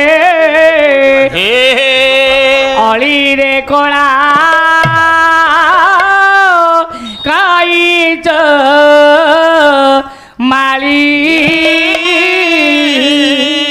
ଯାହା ହୁଏ ବଣିକ ସଂଘର ଜଣେ ବିଶିଷ୍ଟ ବ୍ୟବସାୟୀ ଯୋଗେନ୍ଦ୍ର ବେହେରା 51 ଟଙ୍କା ଦେଇଛନ୍ତି ବାୟକଙ୍କୁ ଏବଂ ମୋତେ ମଧ୍ୟ 51 ଟଙ୍କା ଦେଇଛନ୍ତି ତେଣୁ ମହାପ୍ରଭୁ ସତ୍ୟନାରାୟଣ ମା ଦୁର୍ଗା ତାଙ୍କର ଉତ୍ତରୋତ୍ତର ଉନ୍ନତି କରନ୍ତୁ ବୋଲାନି ଦେଖବାର ହରି ବୋଲ ହରି এ দুধ ভাব বিনোদিয়া হরি রে কোলা কাইচ মালি এই তো কলা বদন চাগি যাও দিন এতিকি তো বাদে অলিয়ে কোলা কাইচ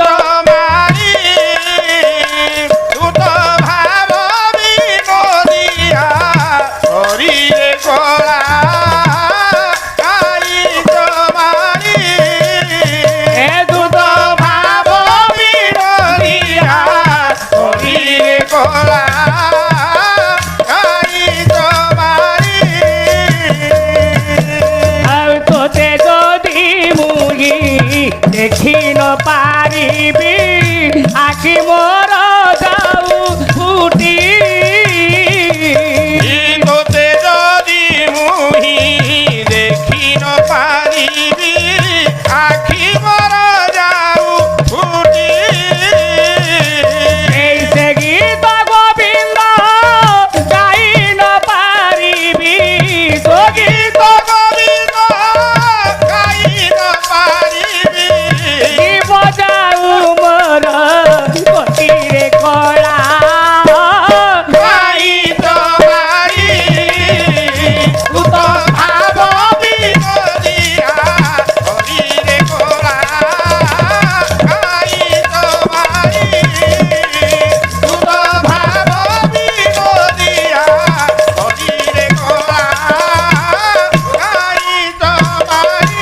ମାଳି ଆଉ ବଡ଼ ଠାକୁର ହେ ଜଗନ୍ନାଥ ଦୟାମୟ ତୁ ତ ଭାବ ବିନୋଦିଆ ବଡ଼ ଶ୍ରୀ ମନ୍ଦିରେ ପ୍ରଭୁ କରିଥବି ଜୟ ତୁ ତ ଭାବ ବିନୋଦିଆ ଆଉ ବଡ଼ ପତାକା ଉଡୁଛି ହୋଇ ଭର ଭର ତୁ ତ ଭାବ ବିନୋଦିଆ ବଡ଼ ବଡ଼ ଚକା ଆଖି କେଡ଼େ ମନୋହର ତୁ ତ ଭାବ ବିନୋଦିଆ ବଡ଼ ରତ୍ନ ସିଂହାସନ ତମେ ନିଶୋଚିତ ତନ ତୁ ତ ଭାବ ବିନୋଦିଆ ବଡ଼ ଝଣ୍ଡା ମାଳ ପରେ ସ୍ୱଭାବନ ତୁ ତ ଭାବ ବିନୋଦିଆ ବଡ଼ ହଣ୍ଡା ଷାଠିଏ ବହୁଟି ଭୋଗଜାର ତୁ ତ ଭାବ ବଡ଼ ବିନୋଦିଆ ପଣ୍ଡା ପୂଜା করে যে রঙা বয়র তুত ভাব বিনোদিয়া ଆଉ ବଡ଼ ପ୍ରସାଦ যাহা ভুঞ্জিলে মুক্তি তুত ভাব বিনোদিয়া ବଡ଼ ଦାଣ୍ଡେ ବଡ଼ রথে বিজয় করন্তি তুত ভাব বিনোদিয়া ବଡ଼ ପକ୍ଷୀରାଜ তুম বাহান করি তুত ভাব বিনোদিয়া ଏ ବଡ଼ ରୂପ ଶୋଭା শোভা কোটি কাম গুণী নই তুত ভাব বিনোদিয়া ବଡ଼ ଭିଡ଼ ଭକ୍ତ পতঙ্গ দর্শন পাই তুত ভাব বিনোদিয়া ବଡ଼ ଯାତ୍ରାର ভোগারা জগতরে নাহি তুত ভাব বিনোদিয়া ବଡ଼ ଆଶା କରି ଅଛି ଏ দিন গরিব তুত ভাব বিনোদিয়া ବଡ଼ କରୁଣା ସାଗର সাগর করি গায়ে দেব তুত ভাব বিনোদিয়া হরি করা তাই তোমারি ଜଗନ୍ନାଥଙ୍କର ଯେ ଅମୃତ ଚରିତ তুত ভাব বিনোদিয়া হরি করা ଦୂଷଣ ହୋଇ মন তুত ভাব বিনোদিয়া হরি করা তাই তোমারি ର ହେ ମୋର ଜ୍ଞାନେନ୍ଦ୍ର ପୁଙ୍ଗବ ଇଏ ଗଲା ଗୋଟିଏ ଆଶ୍ଚର୍ଯ୍ୟ ଆଜ୍ଞା ଅର୍ଥାତ୍ ସ୍ୱର୍ଗଦ୍ୱାର ଆଉ ଶ୍ମଶାନ ୟା ଭିତରେ ପାର୍ଥକ୍ୟଟା କ'ଣ ଆପଣମାନଙ୍କୁ କହିଲି ଆଜ୍ଞା ଆଉ ଗୋଟିଏ ଆଶ୍ଚର୍ଯ୍ୟ କହିବି ଆପଣମାନଙ୍କୁ କଣ ମୋ ସାର୍ମାନେ ଆଜ୍ଞା ଇଏ କ୍ଷେତ୍ର ନାଁଟା କ'ଣ ମୋ ବନ୍ଧୁ ତ କରୁଥିଲେ ଜଗନ୍ନାଥ ସଂସ୍କୃତି ଆପଣମାନେ ବସିକି ଶୁଣୁଛନ୍ତି ସମସ୍ତେ ଆଜ୍ଞା ଯେତେ ଲୋକ ବସିଛନ୍ତି କାଲି ଦ୍ୱିତୀୟ ପାଳିରେ କେତେ ଲୋକ ବସିଥିଲେ ମୁଁ ଦେଖୁଥିଲି ବସିକି ହଁ ସେ ଗଣିବେ ଆଜି କହିବେ ବନ୍ଧୁ ଆସିକି ବସିକି ଟିକେ ଦେଖ କହିଲେ ଗଣିଲେ ପଇସା ଏ ଅନୁସାରେ ଦିଆହବ ଆସ ବସିକି ଚୌକିରେ ବସ ଟିକେ ବସିକି ପାଲା ଶୁଣ କେମିତି ପାଲା ହଉଛି ଆଜ୍ଞା ଆଜ୍ଞା ସାରେ ୟା ନାଁଟା ହଉଛି ଶଙ୍ଖ କ୍ଷେତ୍ର ହଁ ଆମେ ଯାଉଛେ ନୀଳାଦ୍ରଉ ହଁ ଶଙ୍ଖ ମଧ୍ୟ ଶତଦଳ କମଳ ରତ୍ନ ସିଂହାସନ ସ୍ତମ୍ଭ ଆଚ୍ଛା ୟା ନାଁଟା କାହିଁକି ସାରେ ଶଙ୍ଖ କ୍ଷେତ୍ର ହେଲା